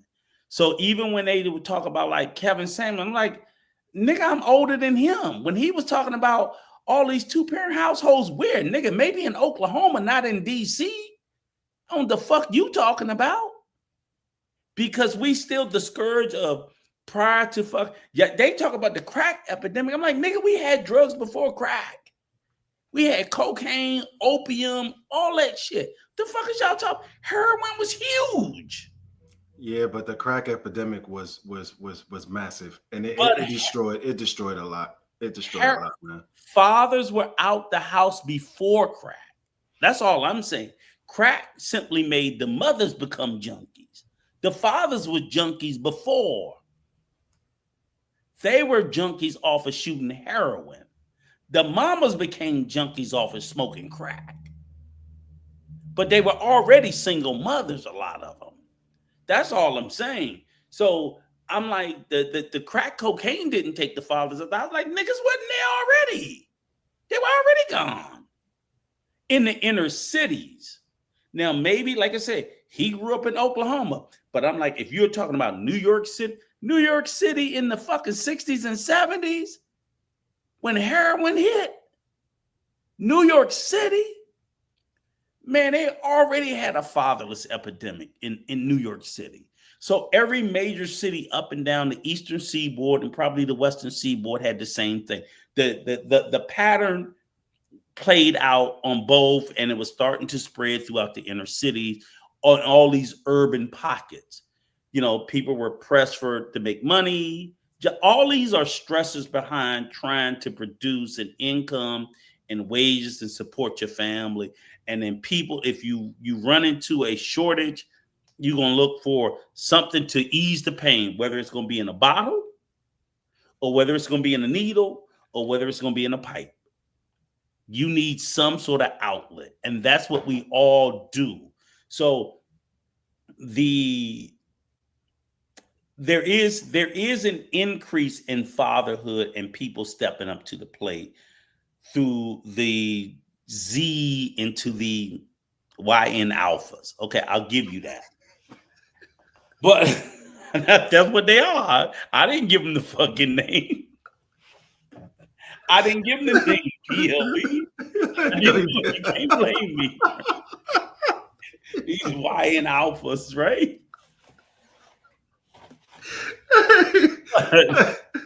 Oh man, I'm gonna get a T-shirt. I'm not a YN alpha. Yeah, I'm telling you, man. So how do we get this? Here's the thing: is okay. So there's more fathers. So I'm looking at it like okay, there are more fathers, and I can tell you this: like I would say, you know, there are more of them that are fathering. So now the women, the Black women of that same generation, they're coming out of a space of, like you said, they say, and you even admit it, they're coming out of a space of trauma where they, for generation after generation after generation after generation, the data shows that Black women are race loyal, right? Right. That Black women don't want nothing, but basically their dating pool is only Black men. Right. The motherfuckers that date out and fuck out of who? Us. Right. Right. You know, we'll run the fucking Becky in a heartbeat. You know what I'm saying? Right. We don't give a fuck because that just, you know, our sexual proclivities. So they've maintained that race loyalty, but what they haven't done is they haven't lowered their expectations for a mate or what they, and when I say expectation, an expectation is just what you would like, what you would want. Do I think that, I think during all that period of time, whether it was the boomer generation, the X generation, and so on and so forth, when we wasn't fulfilling this, what did they do? They started becoming, they conditioned for independence. But Rico, you can't come to me in a dating situation and tell me that I need to make this certain amount of money and I need to provide this type of lifestyle for you when the dude that you have 3 kids with already never provided that lifestyle for you. So I get what you're saying, but I have to push back in the sense like this. If you feel that we are no good, stop having babies with us. You control having a baby, not us. And I know women want to say it's 2 people that there's 2 people to tango. That takes 2. No, you know that you're about to have a situation with a guy who probably is not responsible, because if you want to, statistically speaking, and I know somebody's going to push back on this, women mature faster than men because they have to, not because they are genetically engineered for that. They have to. So you already know that you need to cross your legs, or you need to make sure you clean because of you just finished your cycle and all this other. You understand the things you have to do as a woman. You know not to let Junebug in them enter your body without the proper protocols to have a situation. You can say no. So are you telling me that this strong, independent women out here that we're trying, I want us to get back together. I want to see more.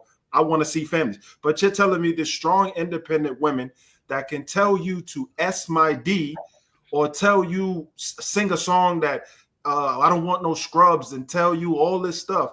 You can't tell a man to put on a condom when he's having relations with you, to have to procreate. And also, one more point. Go ahead. The general selection of these women, and this is not just black women, this is all women. Women generally choose the same type consistently, or a variation of that. There are men, and I've testified to this on earlier programs, that there are men that have been looked over.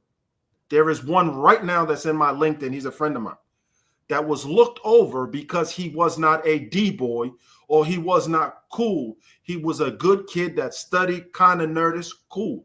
This man, that a family member of mine passed over. She has 2 kids by 2 dudes who don't take care of their kids, basically. But she passed over this dude that makes almost $500,000 a year in cybersecurity. These decisions that these women make by not, if Junebug in them is a bad look, and you seen your sister, cousin, aunt, mother have similar issues with the same type of YN, then choose different.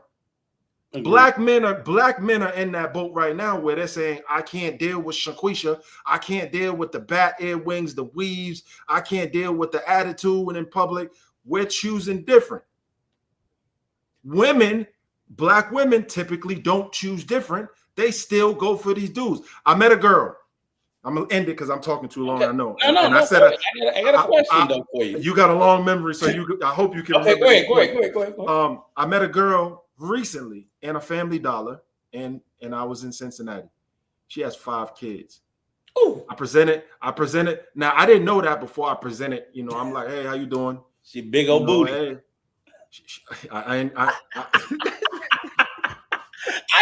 I got something for your ass. So, I mean, I seen her working. I hear her talking. I was intrigued. To her, she was like, "Nah, I'm good." I'm like, "You got a man?" She was like, "Yeah." So wait a minute, you have a man, and then I walked away and I overheard her saying she got 5 kids. You have a man. You got 5 kids, but you're working in Family Dollar. It ain't making sense to me, boo boo. Either he ain't doing something, the man that you selected ain't doing something right, or you are systematically or whatever the word is, conditioned to the same type of dude, and you're never gonna get ahead. So it's not all. I can understand from that standpoint why black men are checking out. But go ahead. Okay. I got you right in the fucking trap, right? But the question is, so you asked her, is she systemically conditioned for the same man? But the question I asked you, are we systemically conditioned for the same woman? Because of the physical? Uh-oh. There you go. Because again, let me finish. Because again, without knowing anything about her background, that big old booty, and I get it. The booty and the beauty it's like fucking bees. It's like honey to a bee. And the same thing when you sit there and you say, oh, they tired of the bat wing, they tired of this, tired of that. And I'm like, but yet they go overseas and they get the same thing. Let me speak for myself. No. Now you're not gonna make it about you. Okay. Now you're not gonna make it about you. We talking about the community because I don't give a damn what you do, BLB. What is the community doing? And we know it. I'm like, wait a minute. You can't have this laundry list of shit that's too egregious for you back home. And then go over there. What the fuck are we talking about? That's all I'm saying. So are we systemically conditioned to want the same thing? And as long as it speaks Spanish, it sounds different. And I'm like, yeah, it sounds different. Say you want something different. I tell them, like I love meat, but I don't want to eat hamburger every day. Sometimes I want fucking chicken. But they're both fucking meat. They're both proteins. It's okay to want something different. But I don't say chicken is better than beef. Maybe it is, maybe it isn't. I don't fucking know. As for me, it's just different. One might be better, one may not be. But I really don't. I ain't studied enough to know whether or not chicken is shit. Pork tastes good to me. Which is better? We'll say, oh, pork. Well, if you thought chicken was the best meat, then that would have been the only thing you would have been eating. But you're eating beef, chicken, and pork. Then that means you like all of it.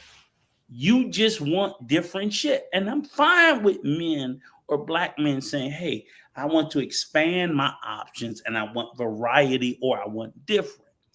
But you can't tell me you want better if I sit there and say, oh, man, I ain't going to be eating all these motherfucking bacon cheeseburgers, but I'm going to go over here and put bacon on my chicken burger. Nigga, you still got bacon on it? You know what I'm saying? Because I love bacon. You. I put bacon on every fucking thing, right? And then I sit around talking about, oh, you eating all that fucking pork. Nigga, you put bacon on cereal. You know, you still putting bacon on everything. So that's the whole thing is how the insistent on this is better. So even when we go back to the conversation, you asked me about the sisters. I do believe black women need to. I think they was in the space of being independent for far too long while we were getting our shit together. We got our shit together. They've set these standards that I would tell any black woman, no, this is what I would tell them. You have a right to want that. But you know what I tell them? When you fucking can achieve it. Because most of y'all want what you ain't. So when you talk about the situation with your family member, you want a $500,000 man, but you ain't a $500,000 woman. No, she didn't want him. She didn't want. She chose She does want him. She want him with swag. Because she wished them D boys had that $500K. They want, you know what I'm saying? They want that money. They want that lifestyle, but they want that swag with it. But the whole point is, it's like you ain't the same way we tell these guys how you ain't qualified for that dime. I tell these women, you ain't qualified for that D boy for fucking making $1 million. You ain't qualified, bitch. You ain't good enough. Rico, you know what pisses me off though when I hear some of these podcasts and some of these clips on YouTube, Instagram and TikTok, where there's the mentality of somebody of our women where they say, if I can't be the quarterback, if I can't be the pitcher, I'm taking my ball home and I'm not playing with nobody's playing with it. Meaning, if I can't get the type of man that I want, or I can't get everything on that list that I want, I'm gonna stay single and I don't want no man. That also was causing a detriment to black men and women getting together, where women are like, for example, in Atlanta and Houston, you got 80% of the women vying for 10% of 2 to 10% of the men.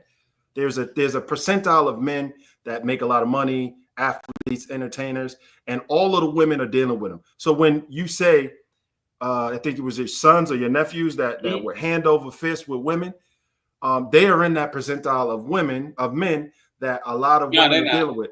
Well, I'm gonna tell you this is what I'm saying, and this is what I was sitting there. Well, this is what I would say is there's a couple of things that go on, right? I do believe that, like you said, a high percentage of women wish for or want a low percentage of men that they can get. Remember, we're always talking about, it's about, I call it expectations, qualifications. You can set your expectations here.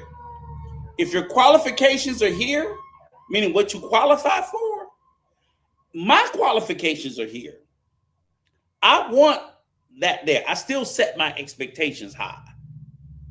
I know goddamn well I'm not going to meet them. I set them high for one reason. Not that I expect to achieve them. I just want to raise myself up. So in other words, if I come into a relationship and my qualifications are here, if I set my expectations here, I ain't going no fucking where. If I set them here, I'm not going anywhere. If I set my expectations higher than my qualifications, I'm simply trying to lift myself up. Not to my you know what they say, shoot for the star? Because when you miss, you land among the moons and shit like that, right? You land on the moon, yeah. So you're just trying to drive yourself up. So if my financial qualifications are 30,000, set your expectations at 60. If I land at fucking 45, I'm better than where I was. Most of them, I think, no, they're not going to get. Every nigga does it.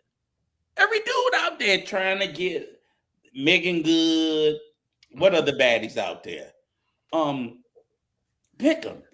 Every dude out there want the Halle Berry. Every dude out there wants it. You know, goddamn well you ain't getting that. But that's a good expectation to set. But wherever I land, I'm okay. I don't want to set it at Whoopi. I got Halle Berry and I got Whoopi. Which one you gonna pick, nigga? I can't do silly. Bro. So, but I'm saying, where you gonna set your expectation? You're gonna set it as high, and I think what happens is, I think a lot of ladies do that. So the 80% want Denzel. They know they ain't getting no fucking Denzel. They know that. But no, expectations is only. Rico, I beg to differ. There's women out here that look, you got them. Look, I'm gonna say it. You got them wide backs. You got them really unesthetically pleasing people that won't talk to a regular guy like you and I, because they want the pretty boy on the block, or they want the D boy or the athlete or the entertainer. They won't give us the opportunity, right? And so there is the expectation. I agree with you, the expectation, because a dude that looks like a sea monkey, sea donkey, let me not use the monkey word for our people, sea donkey trying to date somebody that looked like Halle Berry or Keisha Cole or Beyonce, yeah, bro, you out your league, bro. You out your league. But if coming out of their mouths is, I just want a good man, what does it matter? Yeah, but okay, and I gotta be careful where I'm going, right? So, I gotta be careful, because I've said this before, and so I'm not too worried about it. I've said it before on so it's out there on the internet somewhere, anywhere, and it was all before I got married anywhere. But like in my, so again, I'm a boomer, but still, like, you know, before I got married 14 years ago, and like I've been, like I said, I'll tell everybody, like, I've been married 3 times. So that's why I told him, I was like, if I can get 3 fucking wives, what the fuck is wrong with you motherfuckers, right? I don't get it. That's why, to me, it's so hard for me, because I'm like, I've had 2 black wives and I got a Salvadorian wife. I'm like, you talking about in the States? Yeah, in the States, all my wives are American. I think there's a reason why men are pulling away from marriage in the States. Right. No, but I'm just sitting there saying I'm just saying the ability to find a woman to partner with. And I'm not saying I made the best choices. A lot of them were fucking terrible. That's why I got divorced twice, right? I'm not saying that. I'm just saying how motherfuckers can tell me they're making an argument they can't find anybody. I was like, motherfucker, you can find somebody even if it's the wrong somebody. I done found the wrong somebody twice. Okay? You can find the motherfucker. So, that whole concept, like, oh, you can't find no black. Like, motherfucker, I found two and married. Well, you got to take into account that a lot of these guys that have these voices and have this narrative are guys that never had an opportunity with the women that are above, that are higher than their expectation, right? So these guys that finally go overseas and they're getting attention from Maria and Lisette, now they're feeling themselves, but back home they can't. Right. Which I never could too back home. But that's what I will say is the benefit for me was, and maybe I would be fucked up if I had that overseas fantasy that they're going to experience. Because I didn't, I had already at an early age, I had been in the military, I had been overseas in Korea and things like that. But I never got caught up into that overseas women fantasy shit, even though I had been overseas at an early age. And that's where I think I'm like, guys, what you're seeing when you go overseas it's nice, it's fun, it's semi-real. It's not totally real. Because simply put, I was sitting there telling them, it's like, if you go to Brazil and you say, oh, no, you don't know the fuck you talking about Brazilian women or this or whatever. Like, okay, well, go talk to a Brazilian man. Go talk to a Brazilian man and see if his experience is the same as yours. See if he feels exactly like you feel. I guarantee you, he's going to say something totally different than an expat in Brazil. Go to Colombia, same thing. They're going to come back. These bitches ain't shit. Blah, blah, blah. I'm like, I've seen it. I've seen it in all of those places. It just literally is. So your experience is from a particular lens. It's not. So by the same token, if you ask the Brazilian man about an American woman, an American black woman, he'll tell you they're the best thing on fucking earth. Big J. Because they don't know. And he says our women are great. He wants them all. That's what I'm sitting there saying and that's what I'm sitting there saying is, so you're both right and you're both wrong. That's what I'm saying. Yeah. It's like, why are we doing that? Because you're right. I didn't know Big J felt that way about him, but I'm not surprised. But you know who he wants, right? Who? Big J wants them down south women, the big girls. He love the big girls. Oh shit. Yeah, but his perspective, because he's jaded against women in the UK. He got problems, like they said. It's like, yeah. Now, I personally think women in the UK are great, but I ain't never had one either. So you know what I'm saying? Right. I love them. Yeah, I get your point. Yeah. What's wrong with you? Right? Yeah. So it's the same way. We're looking at different places from different lenses, and then when they sit there and they create this dynamic, I just think it's done with limited information, limited resources. Hey, Anthony, ain't nothing wrong with a nice linebacker. Oh, that's what I was gonna say. look, check the big backs, right? Y'all can have them. No, we will get a big back some love, right? Because when I was saying what I had said on previous lives, in my previous life before I had got married. So like I got married, gotten divorced, got married again, got divorced, and then I had like a period of time between my second marriage and my third marriage, like maybe like 8-9 years. I was like, fuck it, I don't want to get married. I don't want to do nothing. So I was out there in them streets. I was for the streets, but I wasn't just for the streets. What I ended up doing was, for a while, I had a nephew had gotten me involved in the lifestyle. And if you know what the wait. I don't know what that means, bro. Right, I'm going to explain to you. So the lifestyle. Yeah, you got to clarify yourself because that sounds I'm crazy going to right explain it to you. I'm going to explain it. I know. Give me a minute. Give me a minute. I got you. I don't mean the other side lifestyle. I mean, it's called, we would say the lifestyle. We were talking about the swinger lifestyle. Oh, word. Yeah. Well, that's part of the thing I was thinking too. So I was out there very active in that for like 4 or 5 years. And man, I was hold on, Rico. So going to parties and shit. You probably got some dudes trying to kill you for messing with their wife, man. Man, fuck them. You know what I'm saying? I was having a good time because for my thing was I had gotten divorced. I went through all that emotional shit, and I was just like, man, I just want some ass, and I don't want to deal with no. But so it's literally a situation where it works because you're indulging, you're partying. I got a lot of stories to tell about just shit that I just did with, and then people like it. Yeah, I'm like, yeah, it's like a lot of exhibitionism and shit. It's just like, they used to have the shows on HBO and shit like that. You had the white parties, the black parties. It was called Real Sex, right? Yeah, Real Sex. They had the one show like the L Word and shit like that. Was a lot of lesbians and shit. But then you would have shit like, even the weird part about even in a lifestyle, swinger lifestyle, even that has racial dynamics. We know how we started earlier talking about a lot of racism. I'm like, it's racism even in swinging and fucking.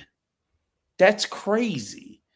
We're like, which after a while, where I kind of got tired of it was, but because you just woke up one day and I felt like as a young black man, I was just being used. Yeah. Yeah. Wait a minute, not at Diddy's. Yo, Rico. Look. I don't know Diddy. Rico, I'm gonna tell you this. At the PLPU, which is the group chat of our group, we get a hold of some footage. I don't know how we do it, but we get a hold of footage. They gonna cut I hope there's no footage of you out here, bro. No, I was never at no Diddy's. No, not no Diddy's. Your own lifestyle parties where it might be some. I can tell you this: it was if y'all got some DC clips, maybe. Yeah, Rico with like a Zorro mask and a hat. I was saying, I was like, "Fuck this shit."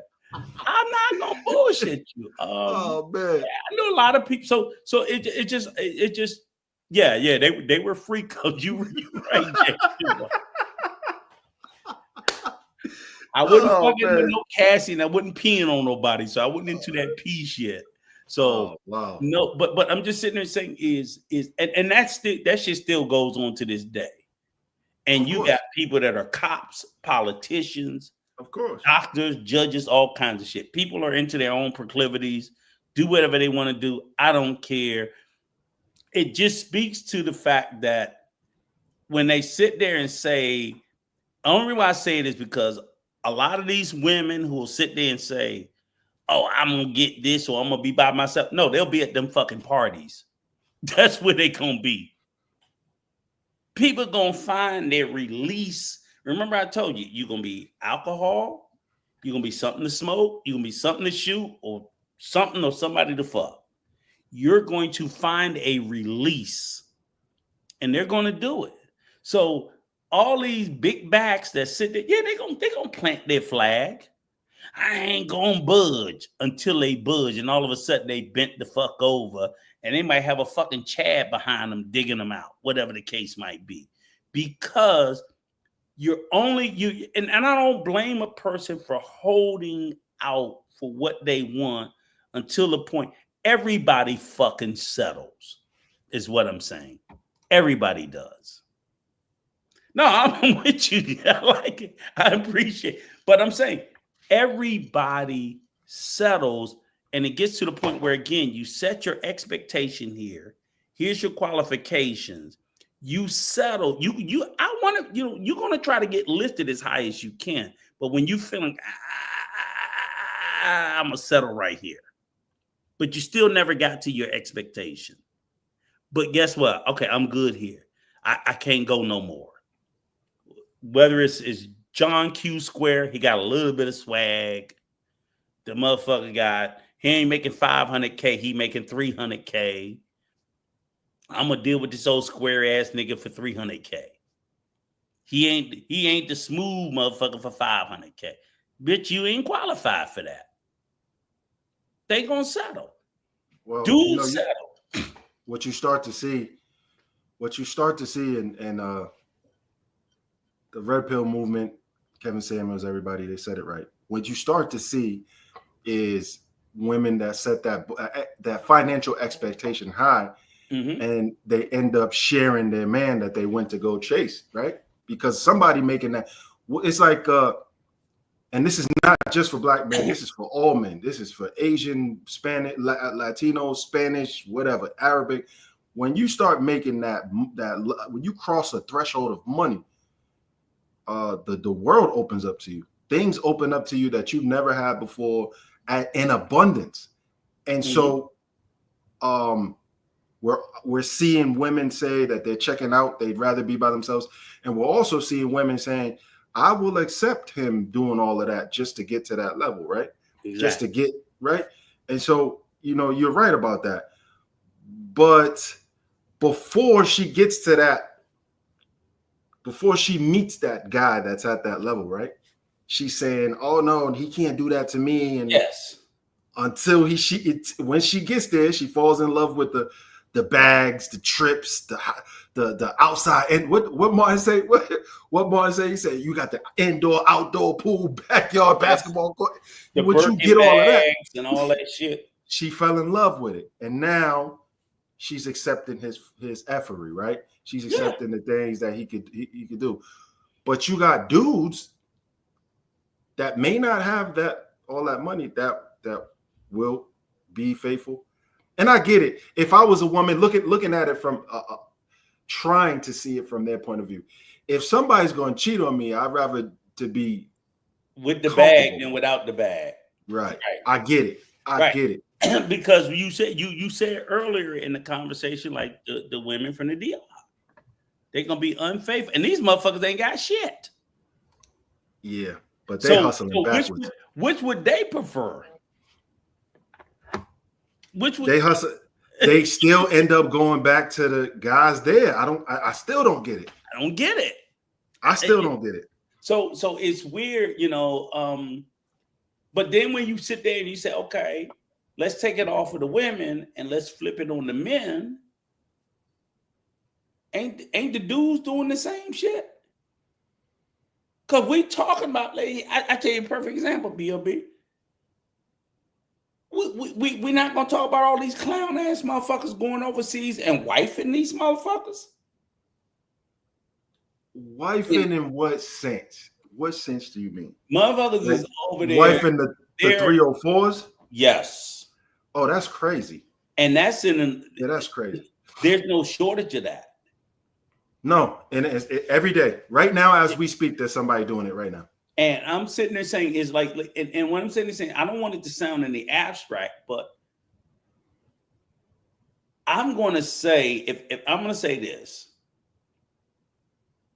in DR and Colombia in particular, I'm not sure about Brazil. You could tell me more so, because I haven't been to Colombia either, but I know based on like a lot of research. I'm going to say, of all the dudes that have wifed a Dominican or a Colombian, and I'm going to say 100%, but I'm going to say Sosua, Medellin, Cartagena, like 90% of them have wifed 304s. It's a fact. Yeah, it happens in Brazil. There's we call it the retirement plan. Yeah, it happens. Exactly. So I'm like, the fuck are we talking about? And I was having a conversation with somebody earlier yesterday. I was talking to my man Troy, and I was like, because my man John, he's like, oh, nah. Once you sit there, at least when they sit there and they you an American come and marry him, they gonna stop. I said, man, you can't unhoe a hoe. You can't unhoe them. You don't know the language.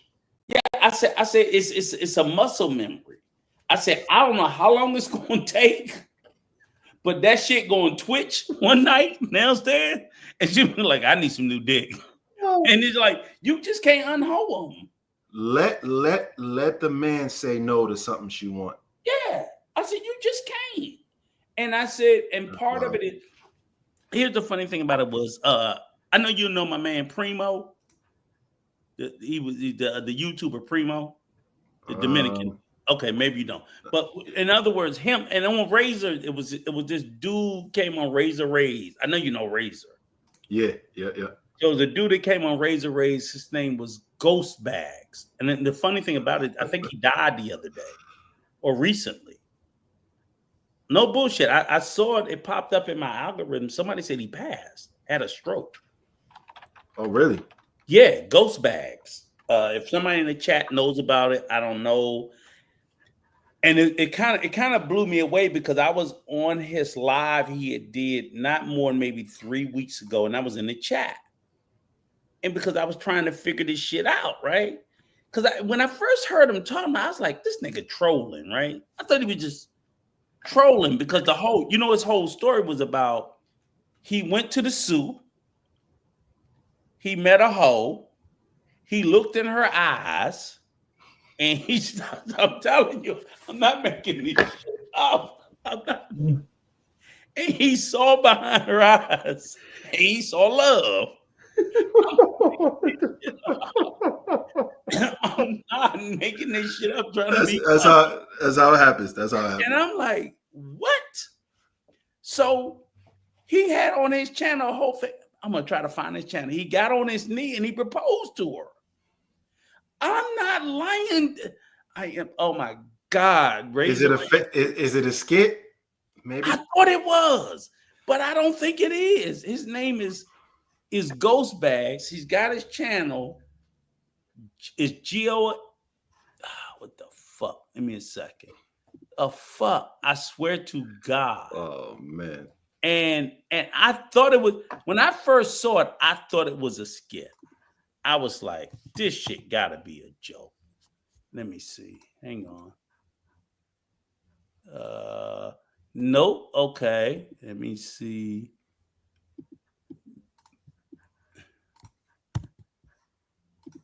All right. That's in the back chat. Because I just want you to see GHLSTBAGZ. Is that how it's spelled? That's how you spell his name in the back chat. And he did a real, and I didn't know, I feel bad, they told me the brother passed. They said he had a stroke. And nobody didn't tell me it was because I had just recently subscribed to him. I just saw somebody say it, and I was like, "What the fuck?" So I thought for the longest time it was a skit. I don't see that video now of him proposing to the chick. It was a short, I think, and that's like, oh yeah, I guess the nigga was a trucker or some shit. Yeah, somebody must have cleaned up his fucking channel. But he's on Razor Rays and Primo. I'm gonna find the video, and he was bragging about. He wasn't really, I guess you can call it bragging. He was in particular. He was talking about how it's nothing wrong with doing that. He was making the argument. It's okay for you to sit there and the wife, to wife up a 304. And everybody was like, "Are you kidding me? Boom, boom, boom, this, that, and everything else." And he was going on and on and on and on and on. And I was like, he's the guy that's arguing for it's okay to wife up a 304. He was like, you guys are not giving them a chance, this, that, whatever. And people was like, okay, we all done fucked her. And I was just like, so I was like, I thought it was a super troll. He did a live with her. She was adminning. And I was just like, because he tried to do the whole who was it? The poet, Angela Still I Rise. I forgot her name because her background was Maya Angelou. right. She was a sex worker. I was like, yeah, but she wasn't. She told the story about it, but she wasn't bragging about the shit. She told the story about it as a cautionary tale because that's what she had to do in that time. You're making, when you're telling the story with your fiance, you're making it seem like it's acceptable. It's okay that, so what, you sold pussy? It's like, no, and my big thing when I was sitting there saying was I said, I'm trying to be constructive with you. You talking about spending money to buy her a fucking nail salon. How about spending money getting her therapy?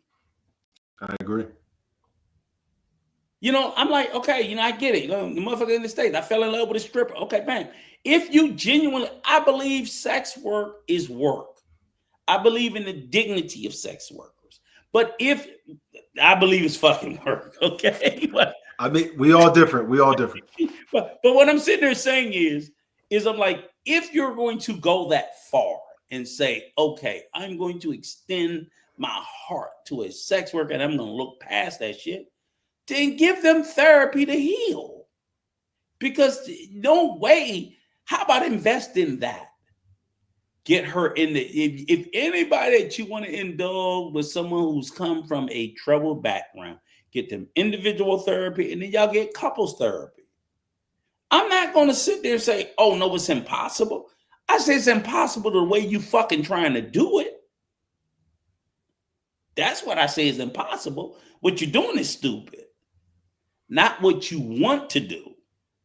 What you're doing. Oh, I'm just going to get her a fucking hair salon. She was just selling pussy. Now she's going to sell it out the back of the salon. What's the difference? You trying to get her to stop selling pussy. I don't get it. That's the problem. But no, that doesn't matter. She doing hair now. Like her ass ain't gonna twitch and still get hot. Oh my That's God. crazy. But see, that's these fucking alphas. That's these fucking alphas. You can't tell them nothing.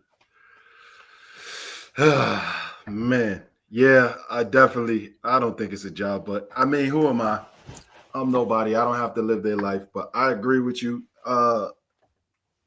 Rico, yes, man, sir. We've been going at this for almost 4 hours, man, and I know you got to get back to what you got to do, but I want just your final thoughts about the situation going on in the United States and the thoughts about relationships within the United States with our people, if you don't mind. Yeah, I'll just say, like, what's going on in the U.S. is, like I said, being a obviously 100% FBA African American man. I have a Hispanic wife, so I have family members and so forth. So, and even outside of that, wait, who makes a potato salad out of y'all? Who brings the potato salad? We don't eat potato salad. Okay, all right, cool. We bougie as hell. That's one thing about it. My wife, she done made me bougie as hell. We do Italian, fuck that shit. We don't eat. Have you ever seen Dominican potato salad? Hell no. I'm gonna show you. I don't need to. Give me 1 second. Let me go to the bathroom real quick. Yeah, go ahead. Guys, I don't know if you ever seen this, man, but me and my friends have never. This is not non-negotiable. You can never bring this to a black function. Let me show you. It's crazy. Wait a minute. This is it right here. This is Dominican potato salad, bro. This is the worst. Hey, man, let me see that potato salad. Yeah, that's it right there, Rico. Can you see it? What the fuck is that? So they put beets in it. They call it like cabbage. They call it remolacha. They put beets inside of the potato salad, bro. It's the worst thing I've ever seen in my life, bro. No. No, hell no. Yeah, it's wild work, man. Damn. No. They fucked me up with their breakfast with that damn salami shit. Man, it's good. Don't knock it till you try it the right way. I've had salami. I don't eat that shit for breakfast. The fried salami with plantains, good stuff, man. I can't do it. But I'll say, like I said, you know, we if you here in the States, you know that the smoke in the States is real. It's not even about Dominicans. It's not even just about Latin Americans. It's about all immigrants. So I try to tell people, be mindful that illegal immigrants come from Africa. They come from the Caribbean. They come from Asia. They come from Latin America. So Senor Trump has made the smoke real for every fucking body. He done put it on. I'm not a fan of it, but I do understand it. I told people the other day, he hasn't broken one law. It's just it's the way he chose to enforce it, and it's within his right. He hadn't even made one single law about immigration. He's using the ones that's been on the books forever that other presidents just didn't choose to use. So it's well within his right to do it. I say to my Latin community, you motherfuckers voted for it. You said it was okay for him to do it, so he's doing it. Y'all just got to ride this shit out and deal with it. Hopefully you'll wake up and you'll learn from this and you'll move accordingly and better in the future.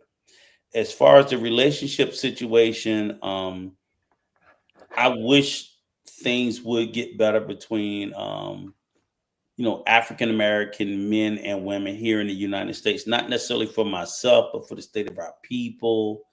I think we do need to come together. I do not think it's all on African American men.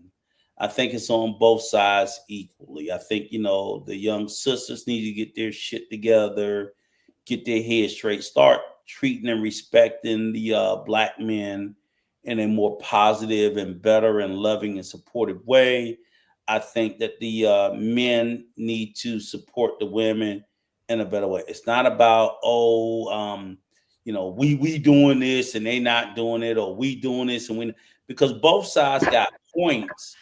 And unless you're willing to sit there and meet in the middle, you're not going to make any headway or any effort. So, to the young Black men, I would say, stop thinking that these women going to bow down and kiss your ass. And to the young Black women, stop setting expectations that you're not going to achieve nor you deserve. And if you can do that, I think we'll be fine. I still see the evidence and the belief that most Black couples are pro-Black loving, and I'm happy of that, whether I participate in it currently or not, or never again, because I'm getting old and my ass about to die. But for my sons who are still participating in it, I'm proud of you and continue on. And for my grandkids, I hope the same thing. And I'm done. Rico, man, I appreciate you stopping through. It's always good to learn something from people, and I think in this world where we talking at each other, we're not talking to each other. There are certain groups that are starting to talk to each other, and it's always good, even if you disagree with somebody, it's good to just sit and talk and understand the differences. Even if you can walk away. You can enter the conversation hating somebody and still walk away hating that person, but to be able to talk and share points, and probably you're going to learn something. I learned a lot from you tonight. Not saying that I hate you. I'm not saying that. You know that. I was an advocate for you in Peso for a long time. Like Travel Meta said, I thought it was necessary in the space of buffoonery that was going on in the travel space with these irresponsible dudes and things that they were saying. And I'm not gonna lie, I came into the space in that same situation, and I did a lot of stupidness, but I learned from it. And I think the great part about life is you have an opportunity to learn and grow from situations and be totally different, but never deny where you came from. Yeah, I was that fool. I was doing that. I was I was running around slinging money to 304s and kissing them in the mouth. I get all that. So I think it's great to chop it up with you, and I hope that we could do this again, because this was very interesting, and I think the world needs to see this in this space where there's not a bunch of bullshit and there's people actually really having good dialogue where people can learn from. The point I'll make about my Latin brothers and sisters, if anybody sees this from those communities, we don't hate you. We love you guys. Some of us do, some don't. I can't speak for everybody, but this ain't on us. This ain't on us. And it sounds hard what I'm about to say, but it's fair. For this one, y'all got to leave us alone. We ain't got nothing to do with this. You guys made this bed. And I'll go even further and say that Mexican and Cuban population in the United States is big. The Latin population in the United States is bigger than our Black population. You guys got the numbers. You can handle this. So however you guys are going to do it, that's on y'all. But don't be mad at us because we're not coming to the party, or people choose not to. We didn't hit the internet and say that we were going to support y'all and backed out. We just were never there. So let us be, leave us be, and handle it. We believe in y'all. Y'all can do it, whatever y'all going to do. But it's out of our hands. We can't make any changes, and y'all can't make any changes either.